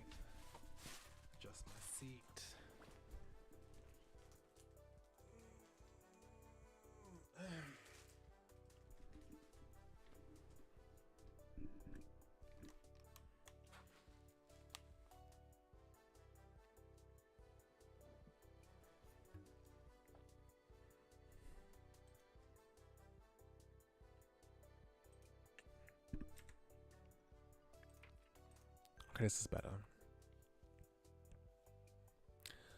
We'll play an ad-lib game. I'll make up a story and the three of you can fill in some blanks to make it complete. Jorge picked the shoulder passively. He finished his treat. Rolled the shoulder passively. He finished his treat and was poking around for another perfect selection. Okay. Nicolas smiled with a big white smile, but it wasn't just pearly teeth. His entire mouth was full of marshmallow mush. He took that reaction as a yes. The little ones were on board. I'm up for that. Let me think. We need a noun. A thing you could drive or ride on. A shape, a color, a food, and a drink. Nicolas gulped painfully, forcing down way too much marshmallow goop all at once, but he wouldn't let anyone beat him to the punch. A truck! A truck! Nicolas's eyes were wide. He was practically vibrating from the sugar high mixed with the chance to add a drink to the story. Derek rubbed his back placatingly. That's the ride, Jorge. Excuse me. The male child plucked at the frayed plastic edge of the marshmallow bag. It might have taken him longer to come up with something than the youngest, but he did contribute an idea. Blue. Cool, we got a color. Cool, we got a color. Pascal.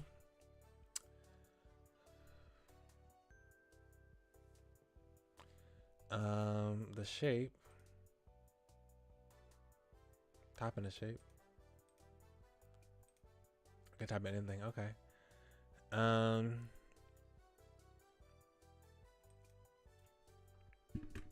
Rhombus. Gotcha. He shifted his focus back to the boys. Derek's expression and the entire way he carried himself was different when speaking to them. It reminded you of a teacher interacting with a student. Jorge, Nicolas, give me some more words. Orange!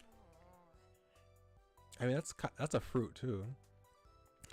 Nicolas, I picked the color. Wait. Nicolas, I picked the color. His words were both a low mumble and a high-pitched whine. It was paired with the clinking noise coming from the marshmallow bag Jorge had started twisting in his hands. Derek swooped in to defuse the situation. He put his arms between the two brothers, physically keeping things separated. Yeah. Don't worry, that's not the color, it's the food. Jorge huffed. Nicolas grinned single-mindedly at his big brother, oblivious to the trouble he almost caused. That's another thing done. We need something else now. Apple juice! Perfect. There's a drink. Derek continued warmly watching over the little siblings, but the words he spoke were for you. Pascal, you're giving us the last one. A noun. Yeah, the noun should be...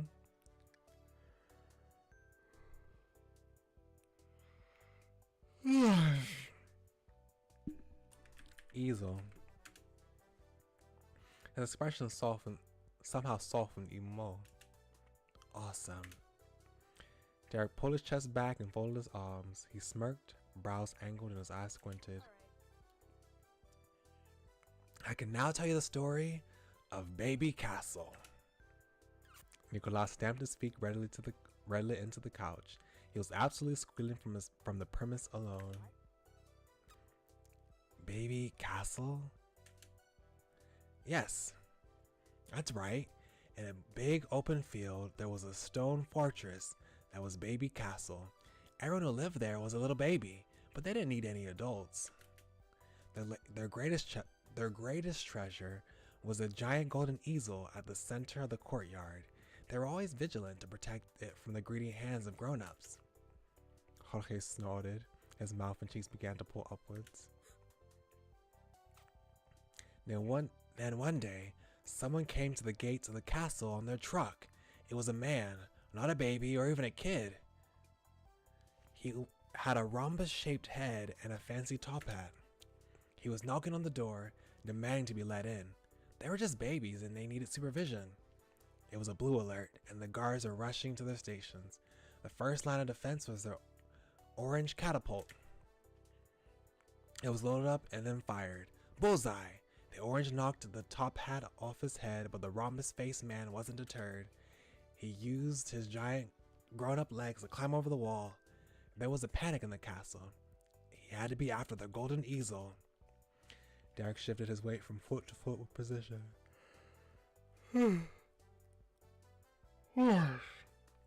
His hands are going up in front of him, but his palms facing forward. He looked like the goalie of a soccer game. But the babies weren't beaten yet. The squirt gun battalion lined up, and as soon as the adult stepped foot on the other side, he was pelted with apple juice. He stumbled back, and the gatekeepers opened up the door while he was blinded.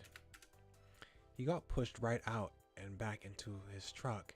The guards gave one more shove, and the man with his truck and without his hat slid down the hill and far away. The castle was saved. The baby and their easel were still free. Hooray! The end. A matching pair of cheers filled the air. Nicolas and Jorge were thrilled by the yarn Derek had spun for them. He applauded the grand conclusion of the Baby Castle Tale 2.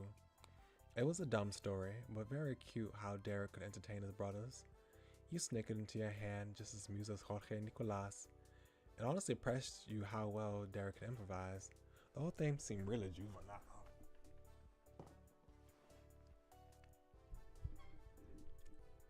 It was dumb.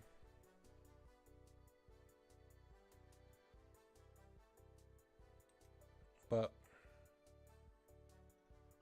we'll applaud. Bravo! The living room campsite blowout kept rolling on from there. Derek turned the music up louder, making sure to skip any track that didn't fit the mood. Jorge and Nicolas swung across the floor to dance. They threw marshmallows into the air and tried catching them with their mouths, and when that got old, they tried to see who could fit the most into their mouth at one time. Derek grooved to the beat and tapped his toes around as he collected the treats they missed, picked up the pillows they knocked on the floor, and patted backs when their stuffed faces made them cough. But he wasn't only Mr. Responsible. Derek took his own shot at the marshmallow mouthful competition and blew his little brothers out of the water. You danced along with the boys. You were new challenge in the marshmallow game. You threw your own marshmallows into the air. You took a turn telling your own ad-lib story. I want to do this.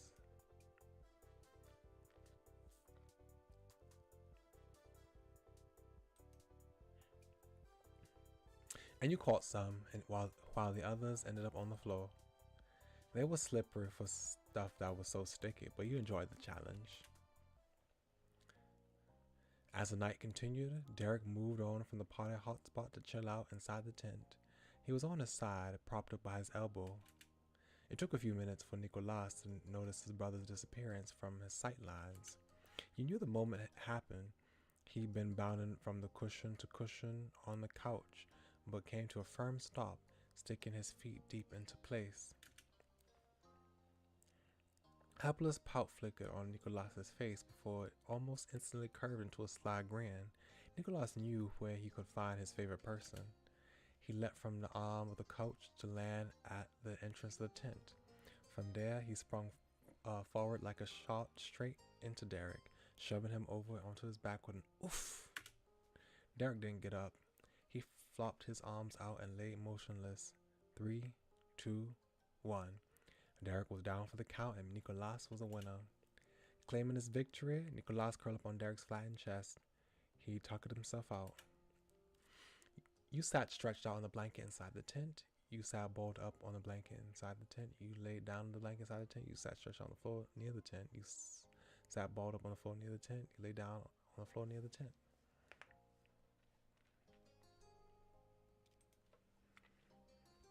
Jorge wandered over to sit down cross-legged. He had one shoulder in the tent and the rest of him was out. Derek's eyes drooped closed and he heaved a satisfied sigh. I'm too old to keep up with you, bros. you can party way harder than me. He could still muster enough energy to move a hand over his brother's fluffy marshmallow speckled hair. The little boy snuggled his cheek into Derek's jersey even more. Still cross-legged, Jorge took hold of his ankles and rocked himself gently back and forward. The childlike position conflicted how competitive his next words were. I wonder what things will be like when we really are older. We always have to have a deep conversation in these moments.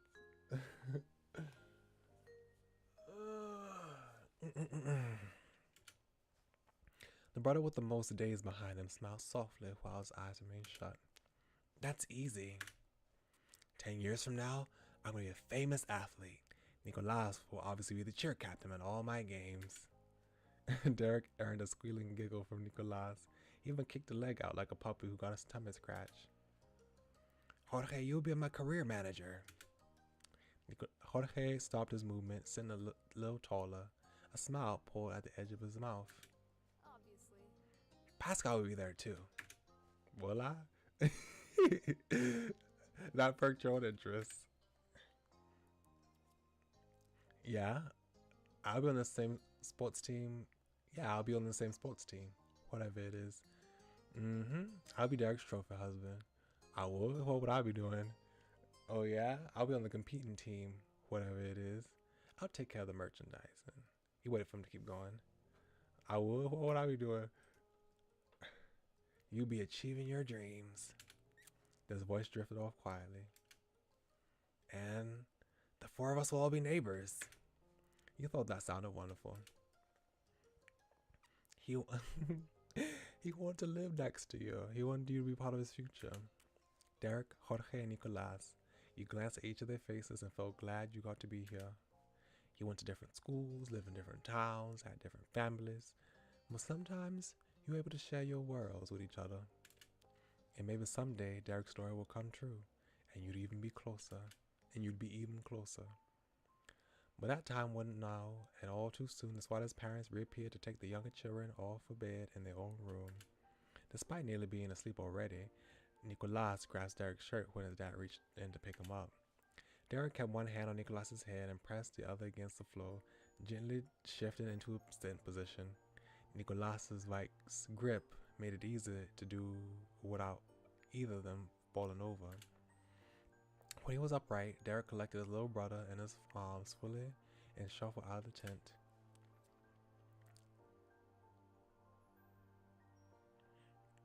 This is pretty cool, huh, Nico? Usually I'm all the way in my room, but tomorrow all you have to do is open the door and look down the hall and I'll be there. Derek whispered soothingly on the path to the back bedroom, putting to bed not just the delicate bundle he carried, but also the likely resistance the boy would have put up. Jorge trailed behind his older brothers. He didn't need the extra help, but Derek stood in place. He didn't move until the middle one could come up by his side. Altogether, 3 swatted sons went through the door. He waited in the living room quietly.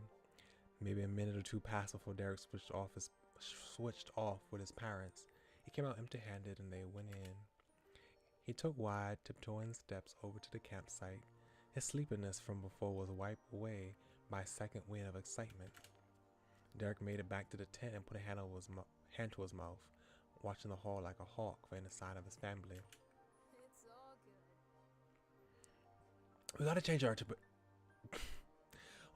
into our pajamas, but we don't have to go to sleep for real. You got to your feet, his eagerness rubbing off on you. The both of you quietly bustled between the bathroom and the living room, finishing all last-minute prep. Derek's parents lingered at the edge of the hallway until both you and Derek were completely set. PJs on, teeth brushed, at the works. Good night, Derek, Pascal. Good night. Sleep well. Enjoy the great outdoors of the living room. Night, Mom. Night, Dad. Good night. Night. Good night. Don't let the bed bugs bite. You waved at them out of the tent opening. Good night. Mrs. Swatters hit the light. The condo blinked into darkness. There were footsteps, silence, and the click of a door opening and shutting. His parents had returned to their own bedroom. this time to turn in for the rest of the night. With the opening and intermission over, part 2 of Derek and Pascal's at home adventure could now begin. Derek went from sitting up perfectly straight, ready for some non-existent interview, to dropping forward onto his stomach. He squirmed around using his elbows. The effort flooded the tent and blankets, making a soft crinkling sound. When he had positioned himself facing you, Derek rested his head against the top of his fist. He grinned keenly. The rest of his family might have been right across the condo, but this was still the first chance to talk just between yourselves since the sleepover started. He'd been waiting for it.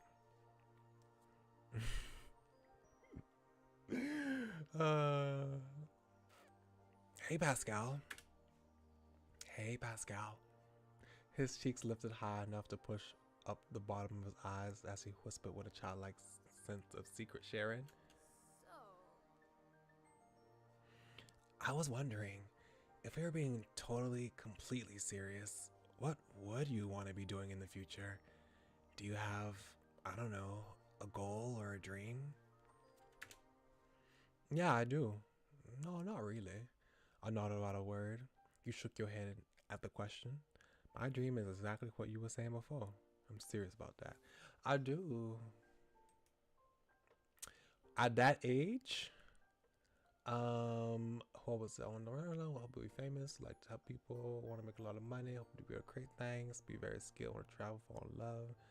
At 13 years of age, I was still trying to become a mangaka in Japan. So I guess I'll say this. I don't know, like one of those two things. I want to be a famous mangaka. I'd bet it'd be amazing. And be famous. You got star power for sure.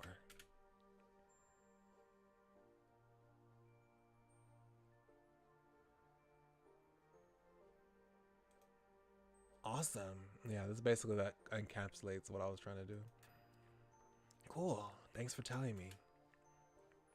Derek contemplatively rolled over on his back. The arm that had held his chin up was now tucked under his head for support. There, instead, his eyes never broke away from yours despite flipping upside down.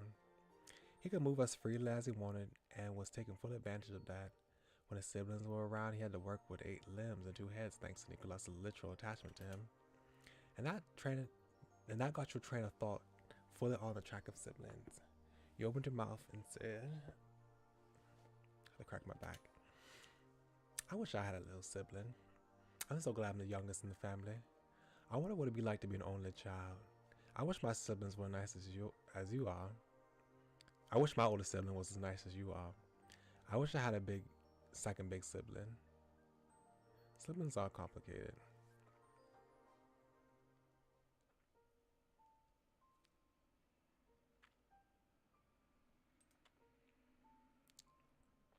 Derek made a valiant attempt to nod along from his lopsided position.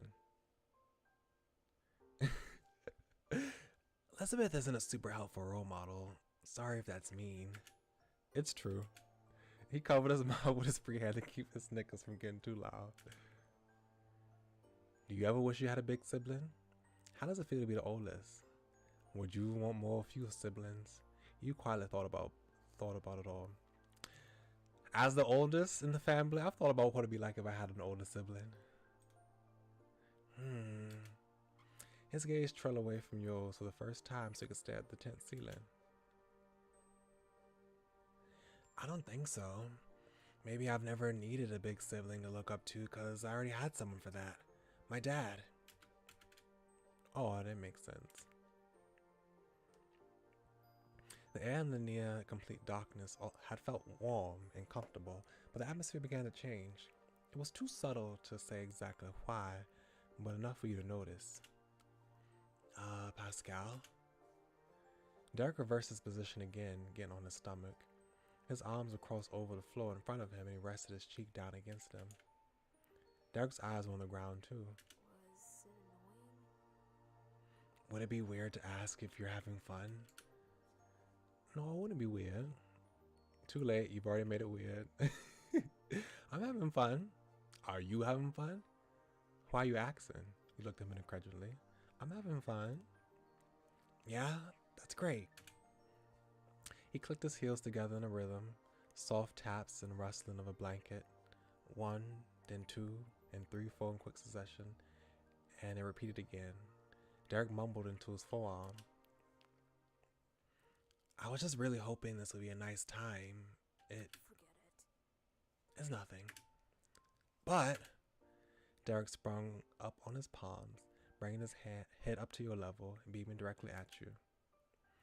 Have you watched anything cool recently? Jorge and I have been showing Nicolas a lot of cool stuff he couldn't see before because he was too little when they came out. He kicked the ball in a new direction, gone too high of a defense for you to maneuver it back. But it was alright. You could talk to Derek about anything. You and Derek continued to bounce from topic to topic. You quietly spoke your thoughts out into the air while hidden away from the rest of the world in your camp. It went on through the night until, before you realized it, your eyes were open to the morning sunlight. Oh wow. Hold on. Did we stay up all night? That'd be crazy. But there was no peace in the Derek household. It's morning! After giving his war cry, Nicolas borrowed from his room and catapulted himself into the tent. Derek wrestled with Nicolas on the blankets at a tickle fight. It was a memorable way to begin the day. For breakfast, there was a cupboard full of different cereals and instant oatmeal packets to choose from, plus fruit, berries, and nuts to top it with if you wanted. Each bowl was prepared to its own specifications, either by themselves or by Mrs. Suarez, for those who were too little to reach anything. Excuse me. You got. I'm not really an oatmeal person. Plain cereal. And I would never add fruit to my cereal. I would just get on the side.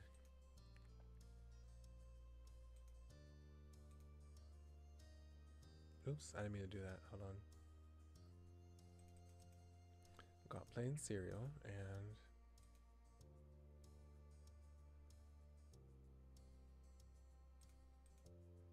okay. I don't know if I could ask for it separately. Derek chuckled, blowing on his steam of freshly cooked oatmeal. Glad someone using that. You checked, he was right. Every Suarez had chosen oatmeal that morning. Stirring her own hot bowl of oats, Mrs. Suarez joined the conversation. Dad eats it, and Derek's mom leaned over the edge of the marble counter so she could whisper to you.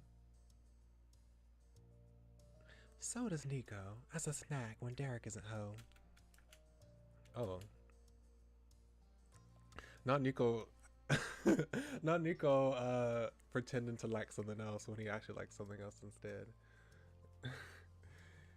You glanced down the hallway, expecting Derek's dad to come join the family soon. Mrs. Suarez let you know how Mr. Suarez was very sneakily went past you a couple hours ago when you were sleeping. Derek swallowed a spoonful of peach oatmeal with blueberries to know how his dad had to commute. Derek's mom nodded before moving the conversation forward.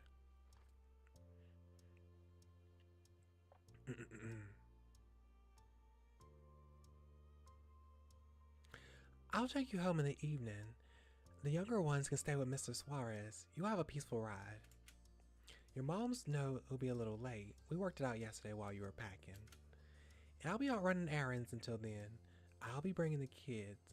You two can enjoy your time however you choose. Is that fun? Derek stuck his spoon towards the ceiling and gave you a thumbs up from his bar stool. Yeah, that sounds good.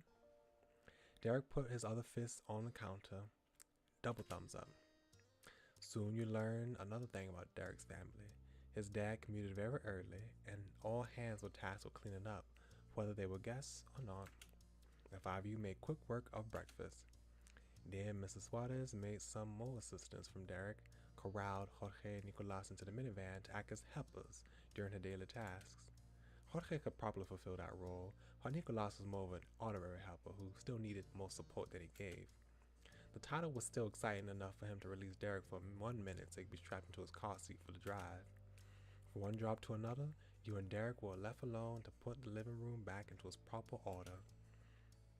First, your belongings were collected and put aside to make sure nothing got mixed in with other supplies. The blankets were stuffed back in Derek's room in the spare closet, and any loose marshmallows that were discovered to have escaped being devoured and ended up on the floor were thrown in the trash. There we go.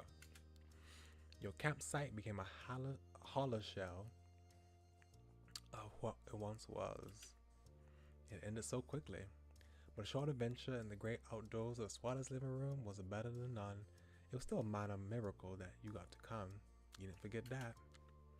Lastly, the two of you worked as a team to break down the tent itself. You slipped out each of the poles, retracted each to the smaller size, began to get them packed away into the sturdy bag they came from the night before.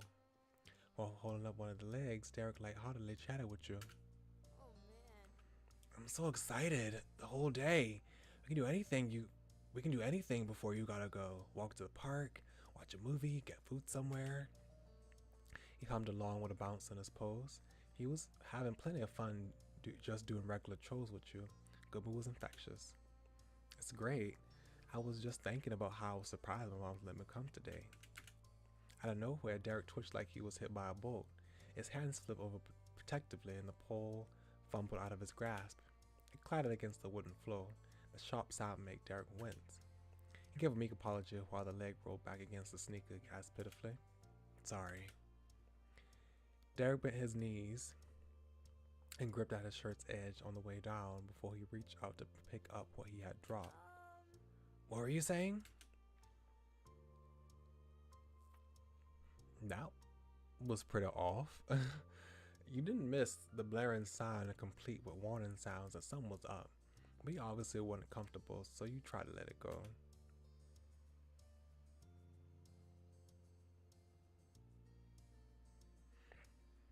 I was just talking about my moms. Usually they're really strict about sleepovers. I can't do it out of nowhere. It's a planned thing. Having it be a camp out in the living room must have helped a lot. Gave a bit of a shrug and scanned around for another piece to put away. We got lucky. Oh yeah, that makes sense. They are like that. Derek fiddled uselessly with the dark gray rubber foot at the end of the pole. He was pretending to keep busy. He wondered if he remembered what the two of you were supposed to be busy with. It wasn't going away, whether you ignored it or not. Did you think that they didn't like you, or that I meant something else? No. Forget it. It's dumb, and it doesn't matter. He threw the words at you. It was final and way harsher than you expected from Derek. The sharp edge wasn't for you. The part was directed towards himself. You never slept over at his house before. That had been your guess for why it might have been a little awkward. There was clearly more to it. You frowned. It's not dumb, I'm sure of it. His brows angled at the same time. A tight bend formed in the tent leg. The way he twisted it between his hands was too much for the thin piece of pole. He didn't say a word. You can always talk to me about things, you know, he spoke confidently. Derek, this ain't funny. Tell me what's happening, you said firmly. You gave him an encouraging smile. You stared impatiently, tapping your foot to express your frustration. He sealed his eyes tight and dropped the leg on purpose this time. What's happening right now? Why is everything getting so tense? Despite all the effort it took him to ask you to come in the first place, that paled in comparison to this. Suddenly it seemed like he wished you were anywhere but here. I can't tell you. Derek's voice was an important whisper. You probably think I'm the most annoying guy in the world. I am the most annoying guy in the world. It was such a bad idea. It was sneaky and judgy. I shouldn't have bugged you, but I already did. It was too late. It's too late. Derek's posture pulled closer and closer together as he spoke. His fist tapped against the front of his chest and his knees bent inward. The pressure building inside was exerting a real force on him. What if you don't want to be friends anymore? Derek, you're thinking too hard about this. The last part almost disappeared before you had a chance to hear it. He looked small and lost. I will always be your friend. That's never gonna happen. Derek, please, I don't want you to feel bad. I just don't understand what's wrong. Alright, seriously now, spit it out. Your reassurance flipped to annoyance. That's never gonna happen. The tension kept compounding, causing cracks when more words would slip through. I had a reason why I invited you when I did, why I need to be now. Yes? Even though his eyes creaked open, Derek wasn't looking at you, but finally he sucked in a breath and took the plunge. Oh. 'Cause I have no father? What?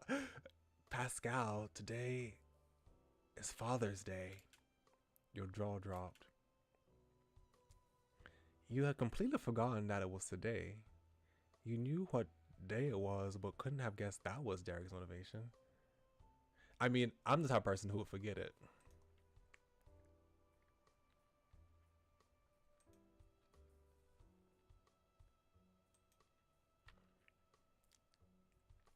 You put it together immediately and though you were still stunned, you could put it into words. You thought I was going to be sad because it's Father's Day and I don't have a dad? Derek lowered his head and pressed his shoulders up to his ears, trying to hide it from the sound of it. Well, I wasn't thinking for sure that you would be sad.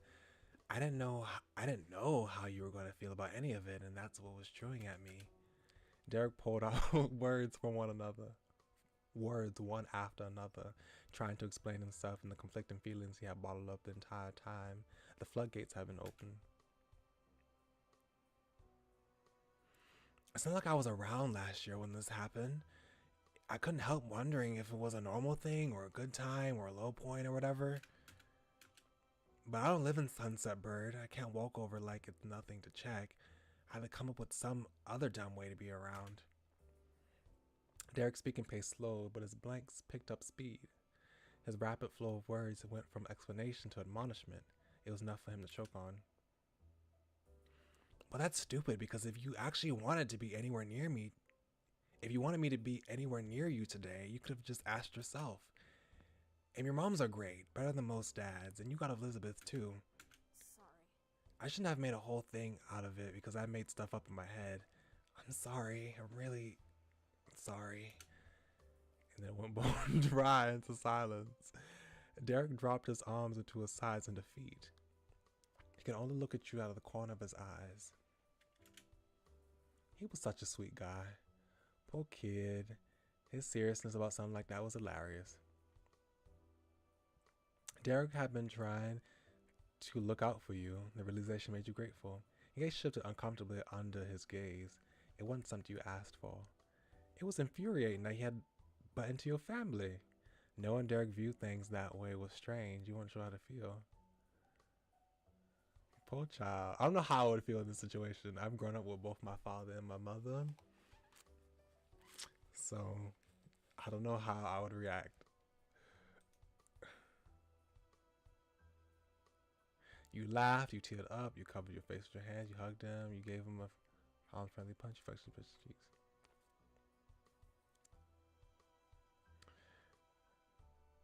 I'll laugh. It just came out and you wrapped your arms around your stomach. Derek's caution turned to confusion. Pascal? You're really cute, Derek. That's not dumb. Thank you. I'm lucky to have someone like you. I'd never hate you for worrying about me. You smiled at him with all the warmth you could muster.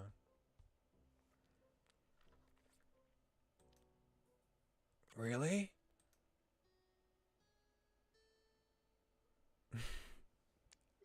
Derek, I can't believe you. You're not gonna tell me to call your moms to come get you and walk out the door and never talk to me again? That's what you thought was going to happen? Maybe? I'd figure you'd at least say I'm a pain. Well, I'm not going to do that.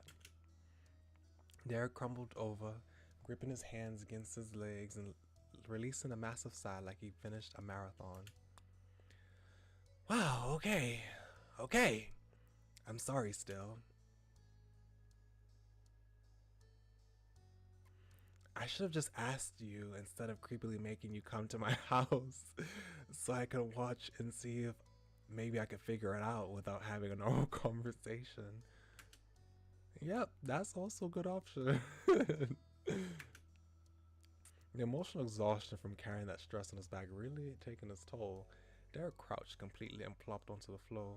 You eased down to sit next to him. He tucked his legs up against his chest and tapped the top of his knees shyly. It was the last kid waiting to be picked up for a team on the playground. He was a captain who could include him. Would you want to talk now? I think that'd be good. A ghost of a smile appeared on Derek's face. It didn't compare to the ear-to-ear grin you were used to, but it was enough to make everything feel a little more normal, a little more right. Honestly, Derek, I forgot it was even Father's Day. We don't celebrate, and it doesn't matter to me at all. I mean, I grew up with a father who I love, even still to this day, but we never celebrated Mother or Father's Day. So, yeah, I still relate to this, even though I have a father whom I love to specify. It's not like my father's a deadbeat. No, he's not. You did? Derek smacked his head against his legs, humiliated, but you could hear a few tiny chuckles and you could see the way the laughter made his shoulders shake. I really dropped the ball, huh? I was driving myself crazy for nothing. That's not true. It's nice that you cared. I know I have someone who really worries about me, and that's pretty special. Derek's face tilted over to the side just enough to see the redness tint in his cheeks. Thanks, Pascal. Excuse me.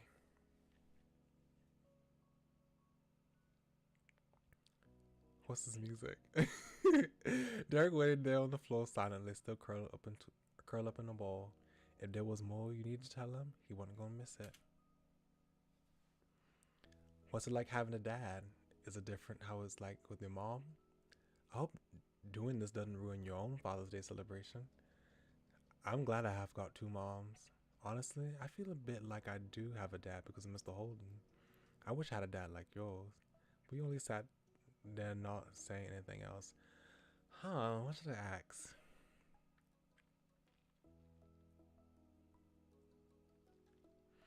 Mr. Holden is kind of like a father.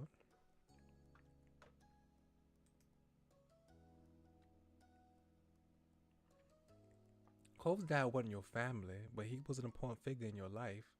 When it came to ranking adults in your life, Mr. Holden might be in the top 3 most impactful people. He spent 5 years trying to make you feel included. It was mostly for Cole's sake. You weren't oblivious to that, but a piece of your heart always hoped you mattered to him too.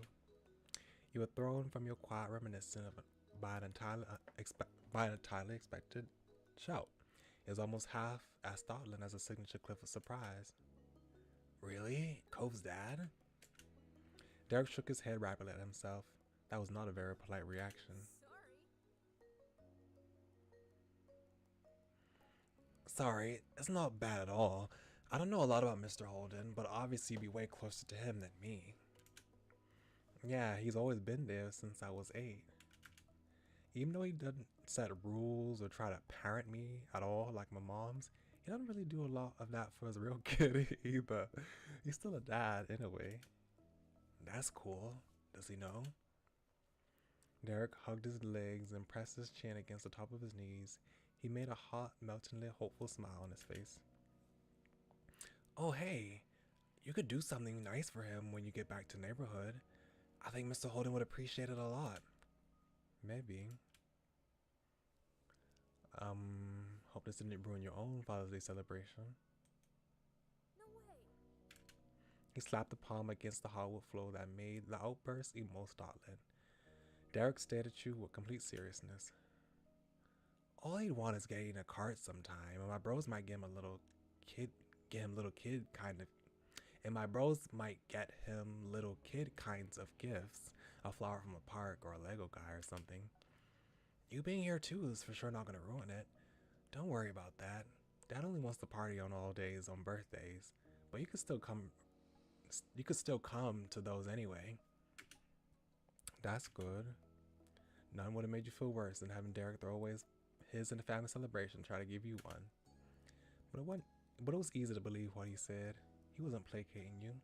Derek wasn't a lie, even if he sometimes didn't tell you every thought and feeling in his head.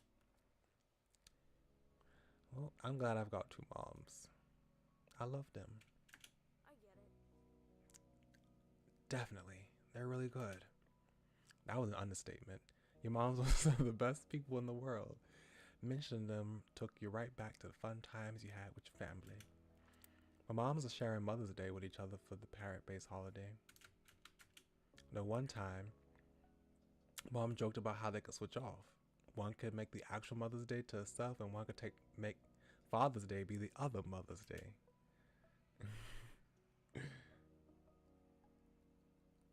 Despite Derek's lingering awkwardness, Mom's joke still pulled some snickers from him.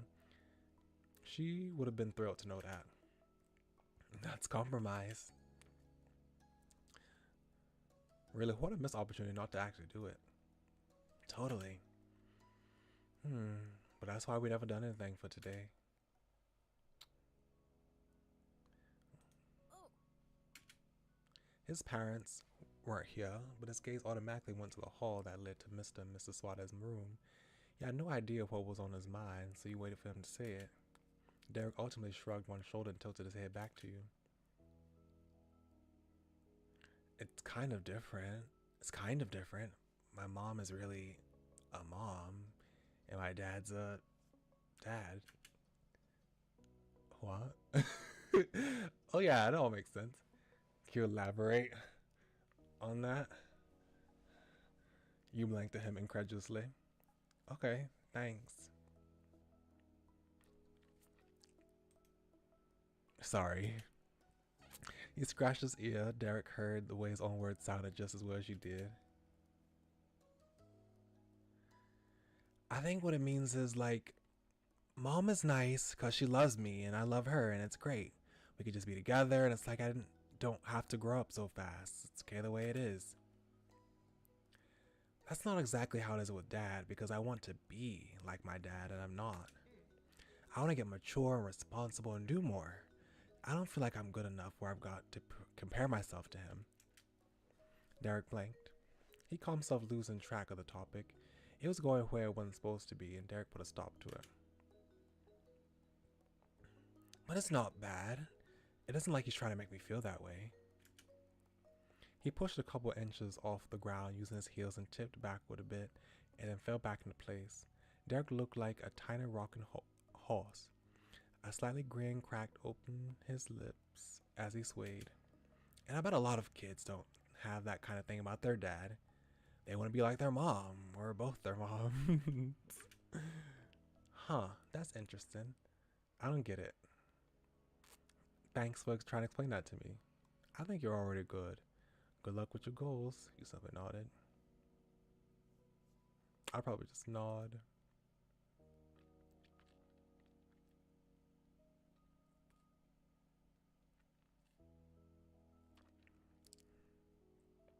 I want to be like both my moms. You can do it. They're already smart and nice and great like you are. Derek words then slowed and stumbled. He squinted his eyes as if looking at you was blinding. It was the way he spoke when he forced himself to confess something he wasn't planning on admitting.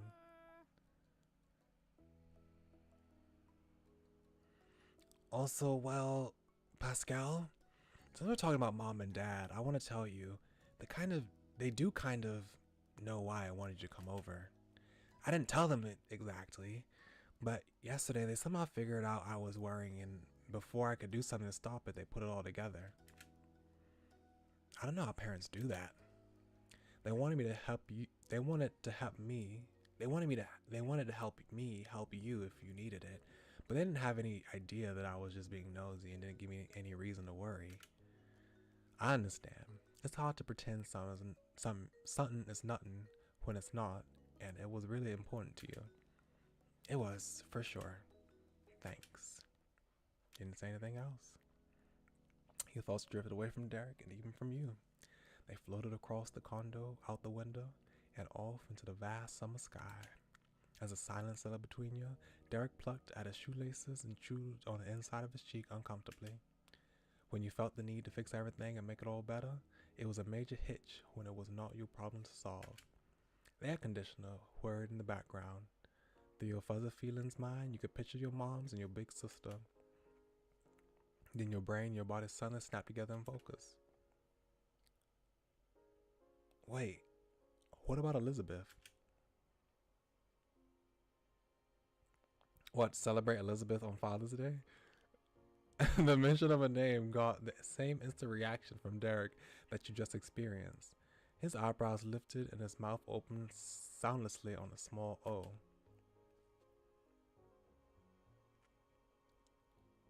Oh yeah, okay, I do remember that. Yeah, Elizabeth, she was emotional about her birth family.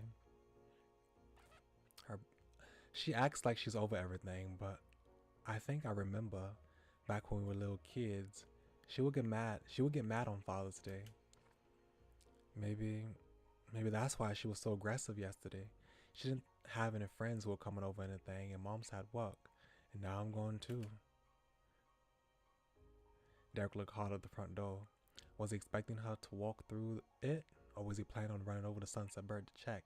You have no idea. I thought there might have been a chance of that. It worried you. She was totally alone. You were so upset you were stuck out here. It was a horrible realization. You'd abandoned your sister. You tried to consider the possibilities as best you could with what you know. You shrugged it off. It was her problem, if there was even a problem.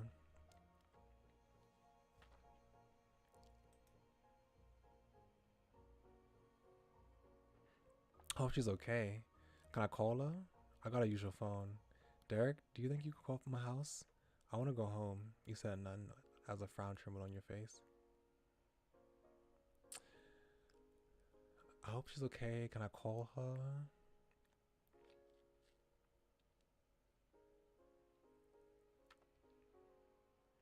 What would happen if I'd say this? In a tiny, tepid voice, Derek offered a suggestion, fearful that he might be overstepping, but still unable to go out without doing anything. You could call, ask her if she is. Derek unfurled himself, got off the floor, and trotted into the hallway with a purpose. Mounted right where the living room narrowed into a hallway was set against the front wall was an off-white telephone. The phone at your house was wireless. Derek had an elastic loop line that kept the receiver from going more than a couple feet away from his base. Visions of Nicolas launching a cordless phone into the air purely for his own entertainment made their way across your mind. The option for the Swadeses went with was the one most practical for the family.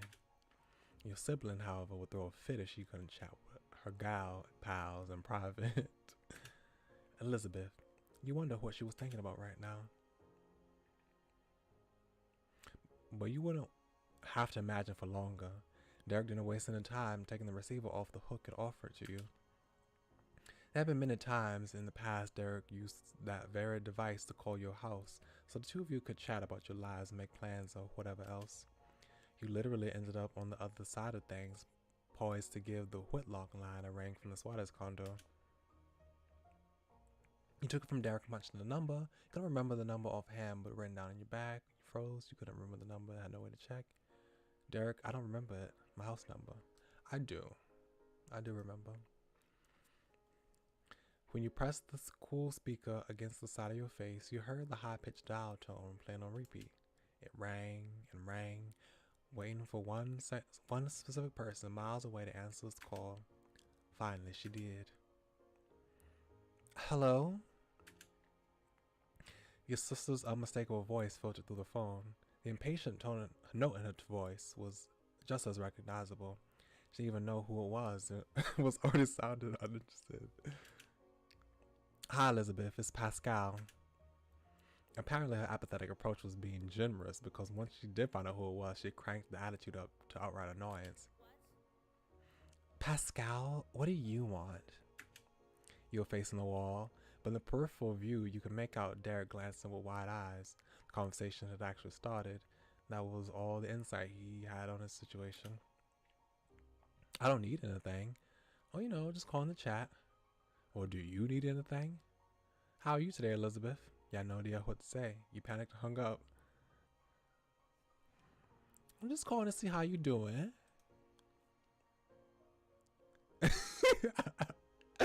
Ah, Elizabeth. Yes, Elizabeth.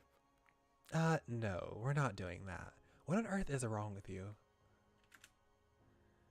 Is it seriously that big of a problem for your own brother to call you? Yeah, that should be obvious.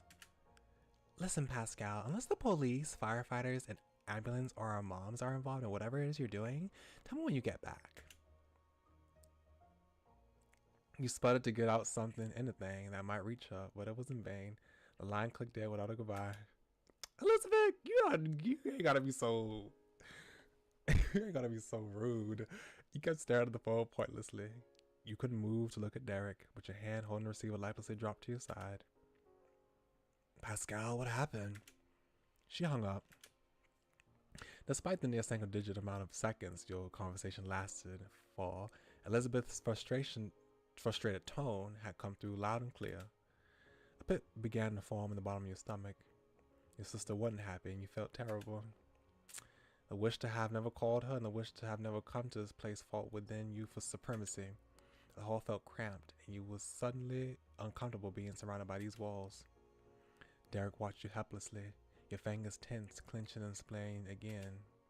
A moment passed, then he let out a heavy breath. He wasn't powerless anymore. Got a plan. You do? You raised your eyebrow. The promise of a possibility gave you enough of a push to move your hand as well and place the receiver back onto the base.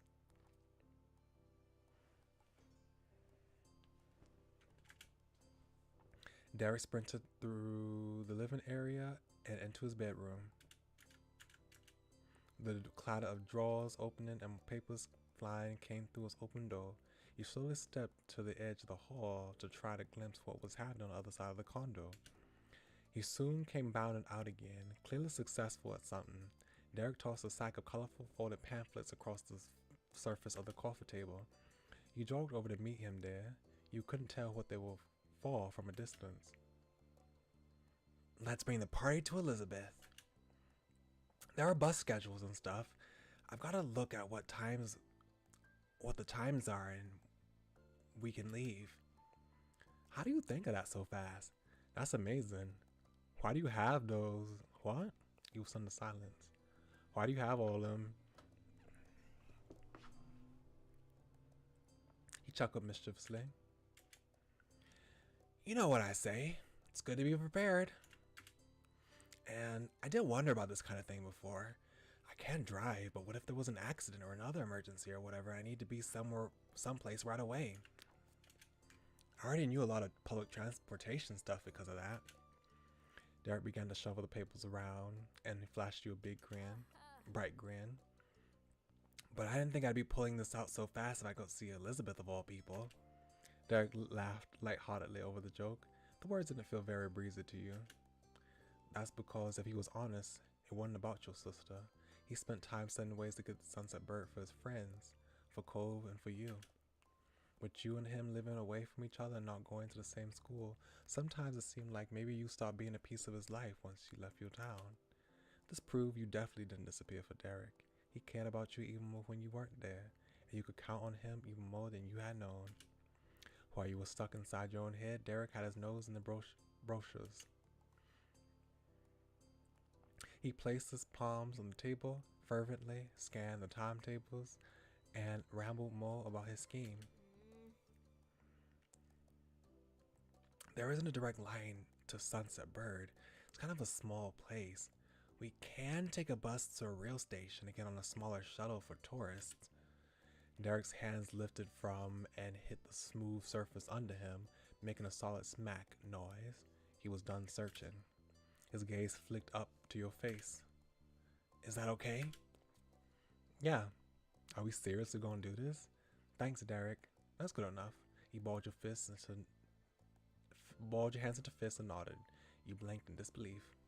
Are we seriously gonna do this all by ourselves? I'm as serious as you are. His absolute conviction was enough to convince you. You nodded. We can leave a note for Mom about what happened, or... Derek packed up the pamphlets, sticking them in the crook of his arm. He twisted his hand behind him and whispered to you covertly over his shoulder. If it makes you feel better, we might be able to get back before she even knows. We should tell her. Let's just go. What do you want to do, Derek? They're your parents. I guess. Sure, but I'm the one who made this a problem. That's not the point. I want to know what you think. I tell them. They won't get mad at us for sure. Okay, we'll leave a note. Thanks, Pascal. 1 sec. Derek dashed to the back room with all the bus schedules in his arms. He shoved them into something, then ran out to rejoin you at the front of the condo with a bag slung over his shoulder. Next, he went to the kitchen to grab a notepad and pen from the counter. He hopped up on his tiptoes to lean over it and scribbled a few rows of explanation on the paper. He jabbed the button to retract the pen nib with his thumb and set it down alongside the note. Let's go. Let's do this. Right. You scooped up your own backpack and the two of you locked the now empty apartment behind you. At a brisk pace, Derek led the way out of the condo complex and down the city sidewalks. You had to weave through the crowds of people making their own way across town. Most of them were much older and taller than you were. Between the masked strangers and immense skyscrapers bearing down on you from all sides, you felt like a very small part of a far bigger world. You took Derek's hand, you held Derek's arm. Derek offered his hand to you. And you took it. He wrapped his own fingers around yours and held tight. That gave you the reassurance you hoped it would. You were in this together. You pushed forward until you reached the nearest bus stop. A group had already gathered at the same spot for the same purpose. Derek didn't fight to reach the front of the pack. He just kept to the fringes. You waited for anywhere from 5 minutes to 50 minutes. It was pretty impossible to track time accurately when you felt every single sluggish second hit you like a brick. No matter how long it actually was, there was enough time to think. Part of you that felt as though you couldn't possibly seriously get on a bus and go back to Sunset Bird without any of your parents. That just wouldn't happen. It was probably why you went along with Derek's impulse as quickly as the idea struck him. But reality hit you like a bus when an actual bus turned the corner and came your way. You gave Derek's hand another squeeze. He responded by tugging you a little bit closer to him. The massive vehicle hit its brakes and slowed to a halt. The doors opened to let those who arrived at their destination and accept new riders. The crowd jostled together and filtered through and from the door. You and Derek went at the tail end of the group. This is the first time we've been on the bus. You had enough change in your pocket to pay the fare. Derek flashed the bus pass for entry. The city bus was as overflowing with people as the streets were. You had to shuffle while turned to your side to get through the aisle without knocking into the arms and legs of the other passengers. There was barely enough space to breathe. Humid summer days had never been more miserable. You can even find seats that were side by side. Instead, you had to settle, I just turned British, settle for 2 aisle seats that were across the way and one row diagonal from each other. That meant you had to let go of Derek, which was the worst of it all. The automatic door creakily swung closed. You rocked as the wheels began to turn. You relaxed as best you could. You wanted to move faster. You had like you're nauseous from everything. Despite what was going on inside to be here, you were scared. I'd be nervous. Nauseous? I don't know if I'd feel nauseous.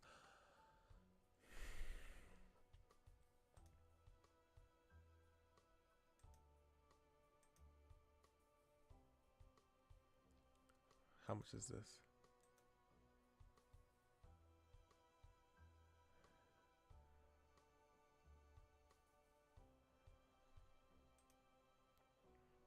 You curl your hands around the edge of the seat like a death grip. It couldn't be over soon enough. But then you heard your name from over the din. Pascal, we can do it. The soft look on his face and the encouragement in his voice were directed solely towards you. It was all he could offer, and it was enough. Thanks. Your lips perked up slightly at the edges of your mouth. Derek didn't attempt to carry on the conversation, not that he really could in the hectic space with the distance between you. He become completely focused on watching for your stop. That destination he needs to get you to. That's going to do it no matter what. Most stops passed by until, eventually, Derek leaned his chest over the open space to send you a quick message. His tone was breathy like a whisper, but way too loud to really be whispering. This is it. He shifted upright immediately and tugged the bell, marking this as a stop for the driver. Soon the bus came to a cautious halt along the edge of the curb. Once at a full stop, the doors popped open, and you repeated the awkward shimmy through the aisle so you could exit. Excuse me, I'm so sorry, y'all. I keep burping. Excuse me. When your feet landed on the cracked ground, you sighed in relief. It was over. You made it. This is really good. On Derek's first step into the station, he pulled one of the brochures out of his pocket and flipped it open. He must have kept that single pamphlet with the necessary details when packing the rest of the collection away. Derek was prepared as always. He held it up to his face, mapping out the station and using the guide like a treasure hunter. You wandered around the wide open floor plan, searching up and down for the section where shuttles would load passengers. You were the first to spot the open vehicle headed towards the tiny tourist town that made you stop in place. Derek! Yeah? At the sound of his name, he lifted up his face above the station map and saw what you saw. Oh. The shuttle was barely 1/4 the size of the bus, but was 1/4 of the size of the bus. It was a glorified van. You only recognized it for what it was thanks to the unusual pale orange paint job and also the word shuttle painted in blue across the doors. He tucked the bus schedule pamphlet back into his pocket and gave you a thumbs up.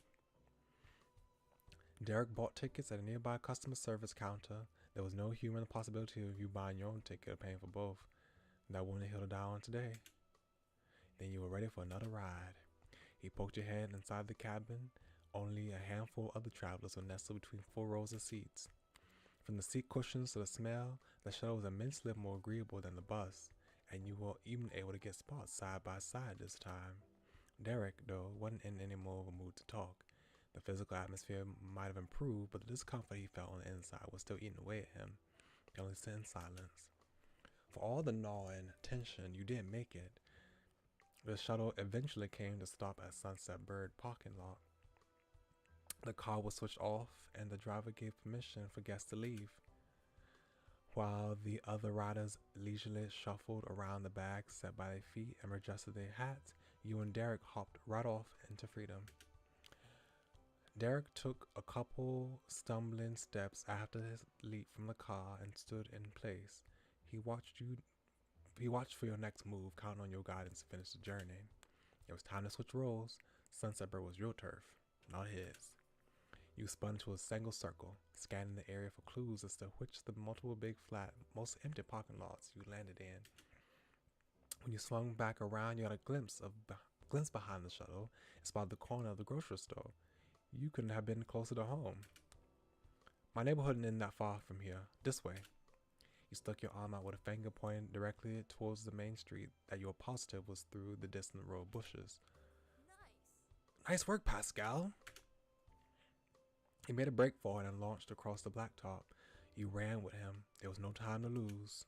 Derek was so fixated, he might accidentally leave you in the dust if you didn't push yourself.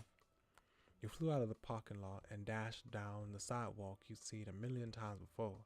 From there, it was a turn to the residential area. Before you knew it, you arrived at the top of the hill on your street. You were so close. The climb of the road propelled your steps even faster. Derek almost crashed into you when you both dove, towards the entryway of your house. You caught yourself by bracing your hands against the front door. Took a second for you to separate your stinking palms from the wood so you could get your key out. But you got on the lock, turned the key, and pulled.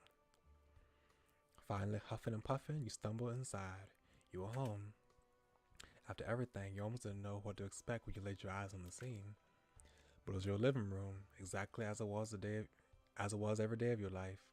Not a thing was out of place. The low hum of the fridge was the only sound.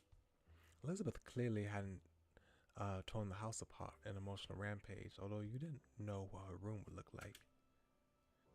Pascal? You snapped your head towards the sound, and there she was, then on the first step of the stairs, Elizabeth. Her mouth remained open despite not saying anything else. An eyebrow was arched high on her forehead. Hi. Hi? Wait, is that why you were calling? Tell me that you were coming back way early? Well, you explained everything directly. You joked about the whole debacle. You awkwardly admitted what was going on. You casually broke down the situation.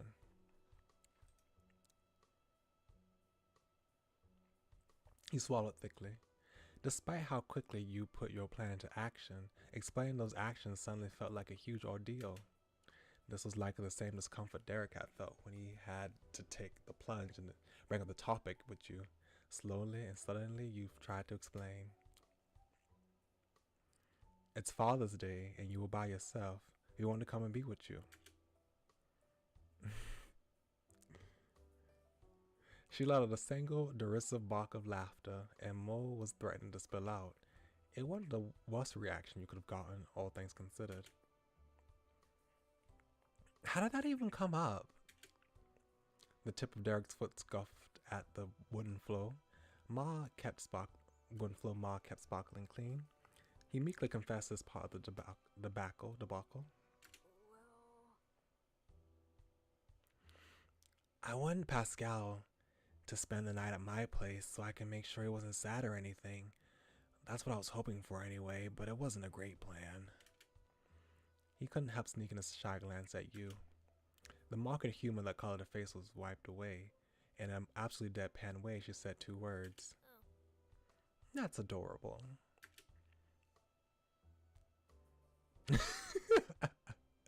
That was enough to end the conversation. Derek had no comeback, and your sister simply stared blankly. Was this a mistake? Should we not have come? Does that mean you're okay? Come on, how you really doing, Elizabeth? You didn't speak either. Does that mean you're okay? And a seriously uncomfortable 3-way staring contest commenced. You kept your focus locked on your sister. She did the same to you. Derek flip-flopped between Elizabeth and you. Then Elizabeth caved. She pinched the bridge of her nose and groaned dramatically. Fine, you kids win. Today was annoying.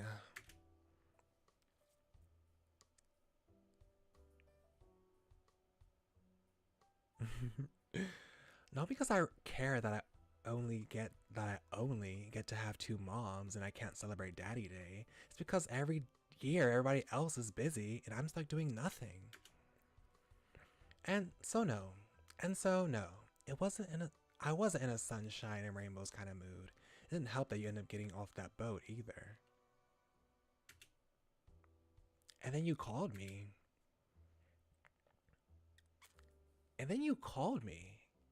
She whipped an accusatory finger right at your chest. Rude. You going off to have a party with your friend out of nowhere and decided while doing that to give me a ring while I was stuck in the house like a loser or rude.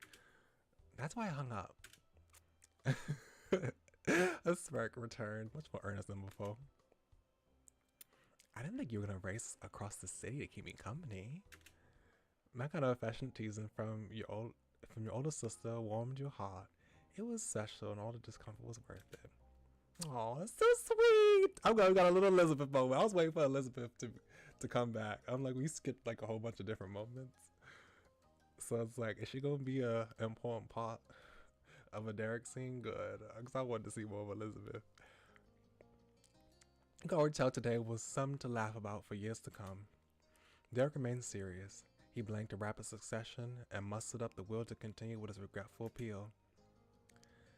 Elizabeth, I'm really sorry for not thinking about this more. Elizabeth cut that right off. She swished her hand in front of her face, trying to physically bat away Derek's sentiment. No. Don't be, please. Save your energy. She wrestled the tips of her fingers against the center of her forehead, her other hand resting on her hip that she jutted to the side. Elizabeth! Elizabeth! It's not your job to babysit me. You're not my big brother, and I'm not the one you like. Elizabeth was as sassy as ever, and Derek's overly self-reflective maturity seemed childish when cast in that light. A dark red blush grew across Derek's cheeks, but he smiled. It was a good reminder that he demanded a lot more from himself than others did. As for the first time, your sister praised you and Derek, huddled together, sweaty and frumpy from the journey. Oh dear, where are my manners? I've got guests, and I haven't even offered them a drink. She shrugged one arm while sashaying over to the kitchen and opened the fridge. Not very politely, Elizabeth shouted out while sticking her head into the chilled shelves. What do you want? Thanks. Just water, please. Thanks. Water for me. 2 apple juice, orange juice, tropical juice mix, cola, lemon lime soda, root beer, milk, soy milk. Don't want anything. Can I get some tropical juice mix? A water and a tropical juice mix. She set a bottle of water and a carton of tropical juice promptly on the counter along with 2 glasses. Elizabeth poured a glass of juice for herself and filled the glass with tropical juice for you two. One more time, Elizabeth, the demure hostess she was, shouted at you from the kitchen. Not very mindful, not very demure.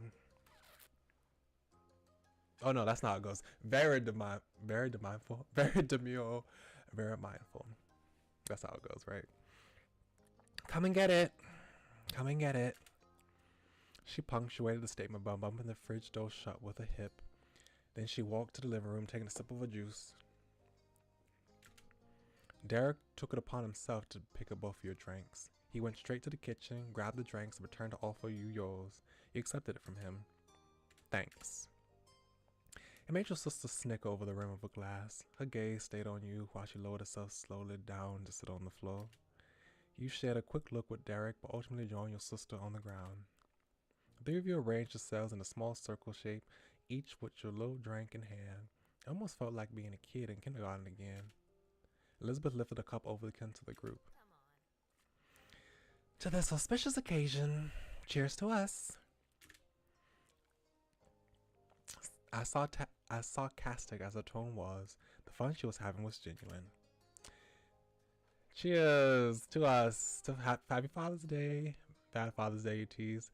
Happy other Mother's Day. You lift your drink.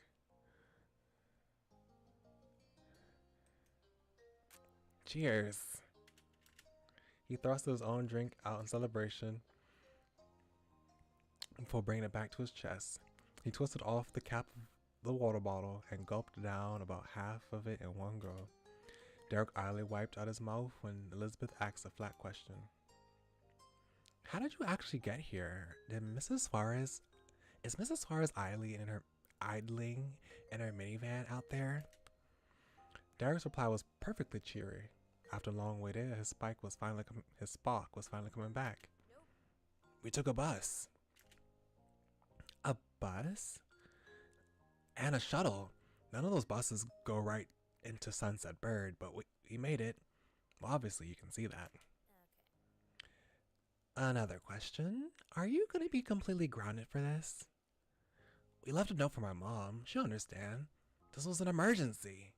Or it could have been one. Huh.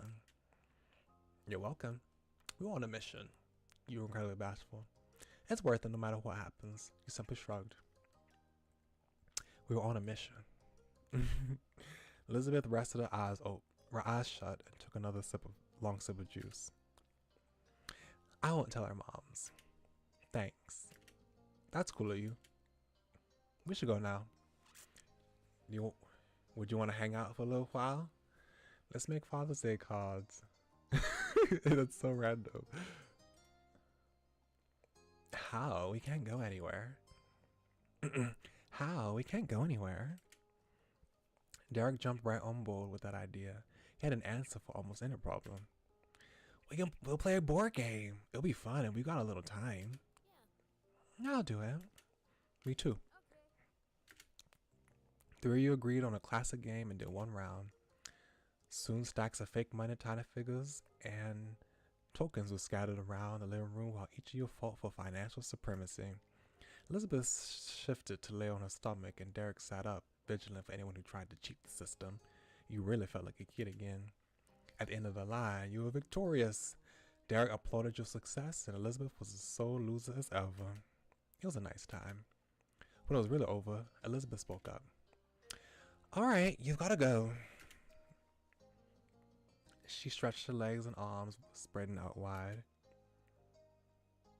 Being bored all day is gonna be the least of our worries. If Mom's coming and you've magically appeared in the living room.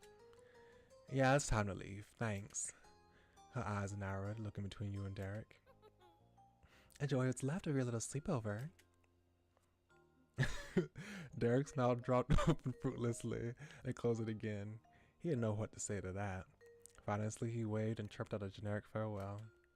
Bye, Elizabeth. Bye. See you around. Yeah, we will. We will.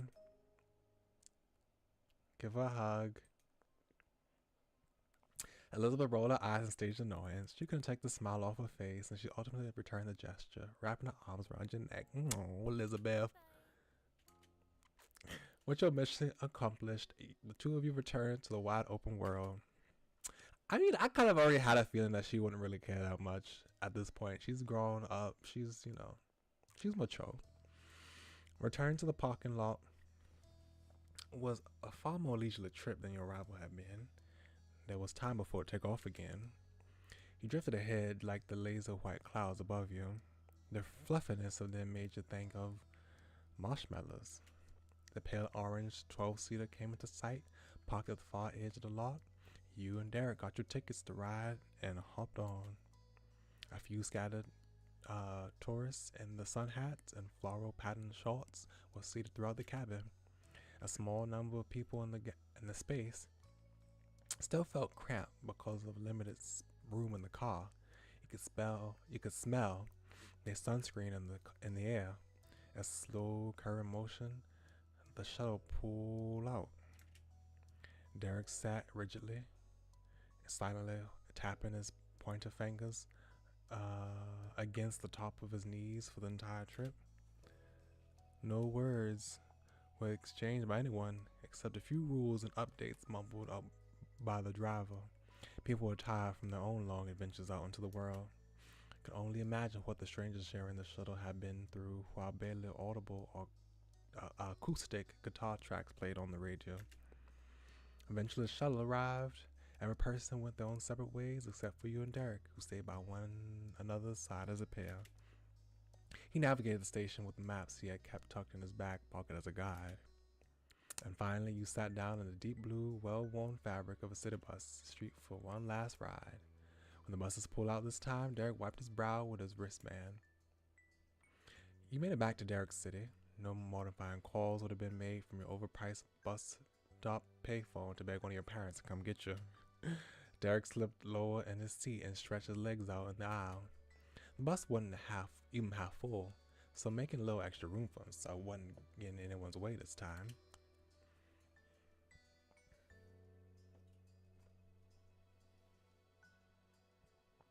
On the outside, the sun was still slipping under the horizon, giving a relief from its sweltering heat. It all came together to make a metal tube of plastic transportation less suffocating, totally incomparable to the experience you had at the height of the afternoon. Now it was safe to relax. Ew. Good job, us. He chirped with a mixture of relief and fulfillment, just like you had an 8-hour shift at a serious adult company. It was an honest day's work. Thanks for helping me, Derek. I really appreciate all this, you know? It means a lot that you were here. I think this was the best Father's Day I've ever had. Thanks. Derek made a big show of swatting his hand nonchalantly, which pretty much completely precluded it from being a casual gesture. The grin on his face couldn't even pretend to be unaffected. He was thrilled. Try. No worries, Pascal. Just always look out for siblings. He looked directly at you. Not you siblings on me! You're just siblings on us! Friends look out for friends. Not you friends on me. I know I can count on you to help me out when the bros need with the bros when I need it. We're a good team. Right, I'm here for you too. I can always rely on you. Thanks for holding my hand before you smiled at him. You shyly stood at your hands.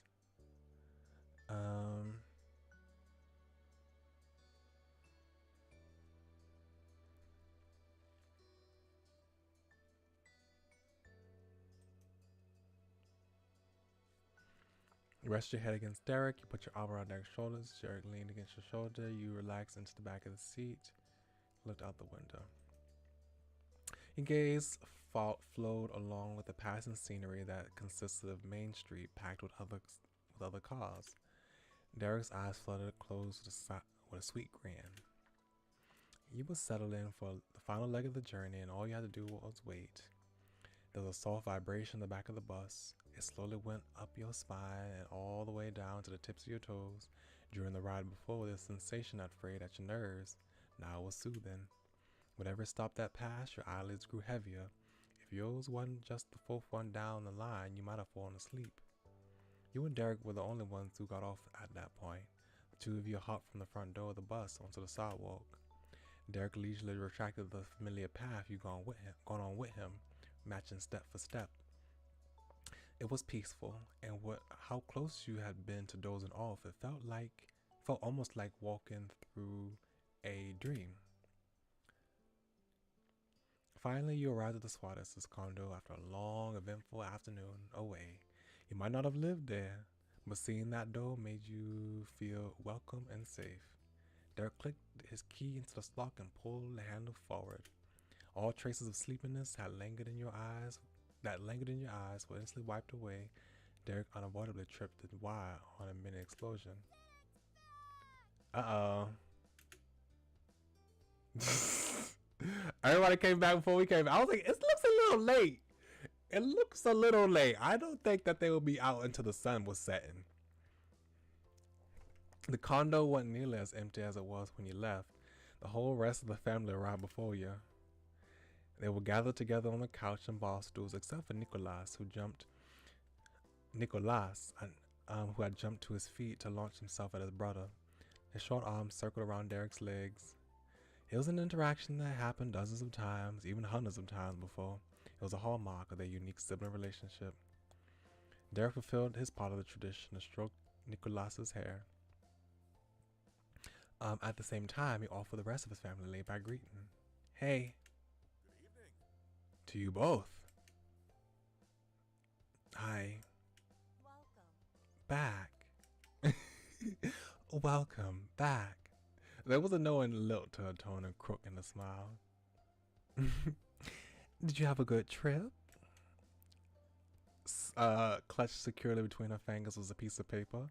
You didn't have to think too hard to guess what it was to know you left explaining what happened. Yes, what a day. Yes, what a day. It's best that you were able to spend time with your family. His parents were both perfectly contented. He had their full support for going on an adventure. Derek wasn't wrong. His parents weren't mad at you. Thanks, Mom, Dad. Thanks, Mom. Thanks, Dad. It was good. Derek gratefully replied to his parents, all the while sneaking a warm gaze at you. Agreed. Thanks for not grounding Derek. I'm glad I got to see Elizabeth. Are you going to tell my moms about this? He quietly nodded.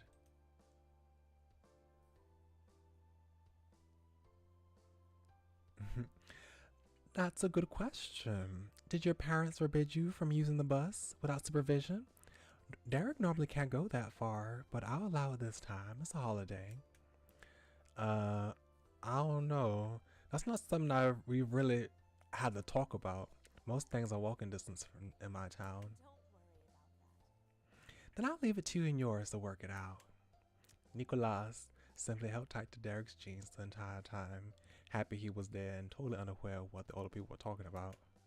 Jorge stood in between his parents with his arms pressed to his sides. He had been listening with bemusement, his thin eyebrows pinched and his lips pursed. Mrs. Suarez snickered cheekily, resting her actual cheek against Mr. Suarez. I hate to say it. Well, I'm sorry to say, you better turn right around and go back the way you came. It's time to bring Pascal home, but don't worry, I'll drive. Oh yeah. With a wink and a grin, Derek scratched the back of his head. He chuckled right along with his mom. You had a great time staying with the Suarez family, but you were very much looking forward to seeing your moms and being reunited with your own sibling after a humorously short time apart. There were plenty more moments of fun and laughter come when you were. Thanks to Derek, it was truly an occasion worth commemorating. That was very fun. I really liked that. That was very fun and very cute. I enjoyed that. So, yeah, we just have 2 more moments left of step 2 with Derek, and then we're moving on to end the summer. So yeah, I'm excited for that.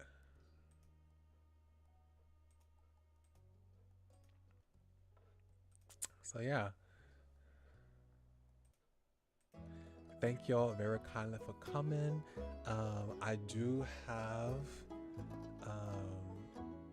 no, I don't have anything. I'm taking a break. It's Wednesday and Thursday. We back Friday, Saturday to play, to stream again.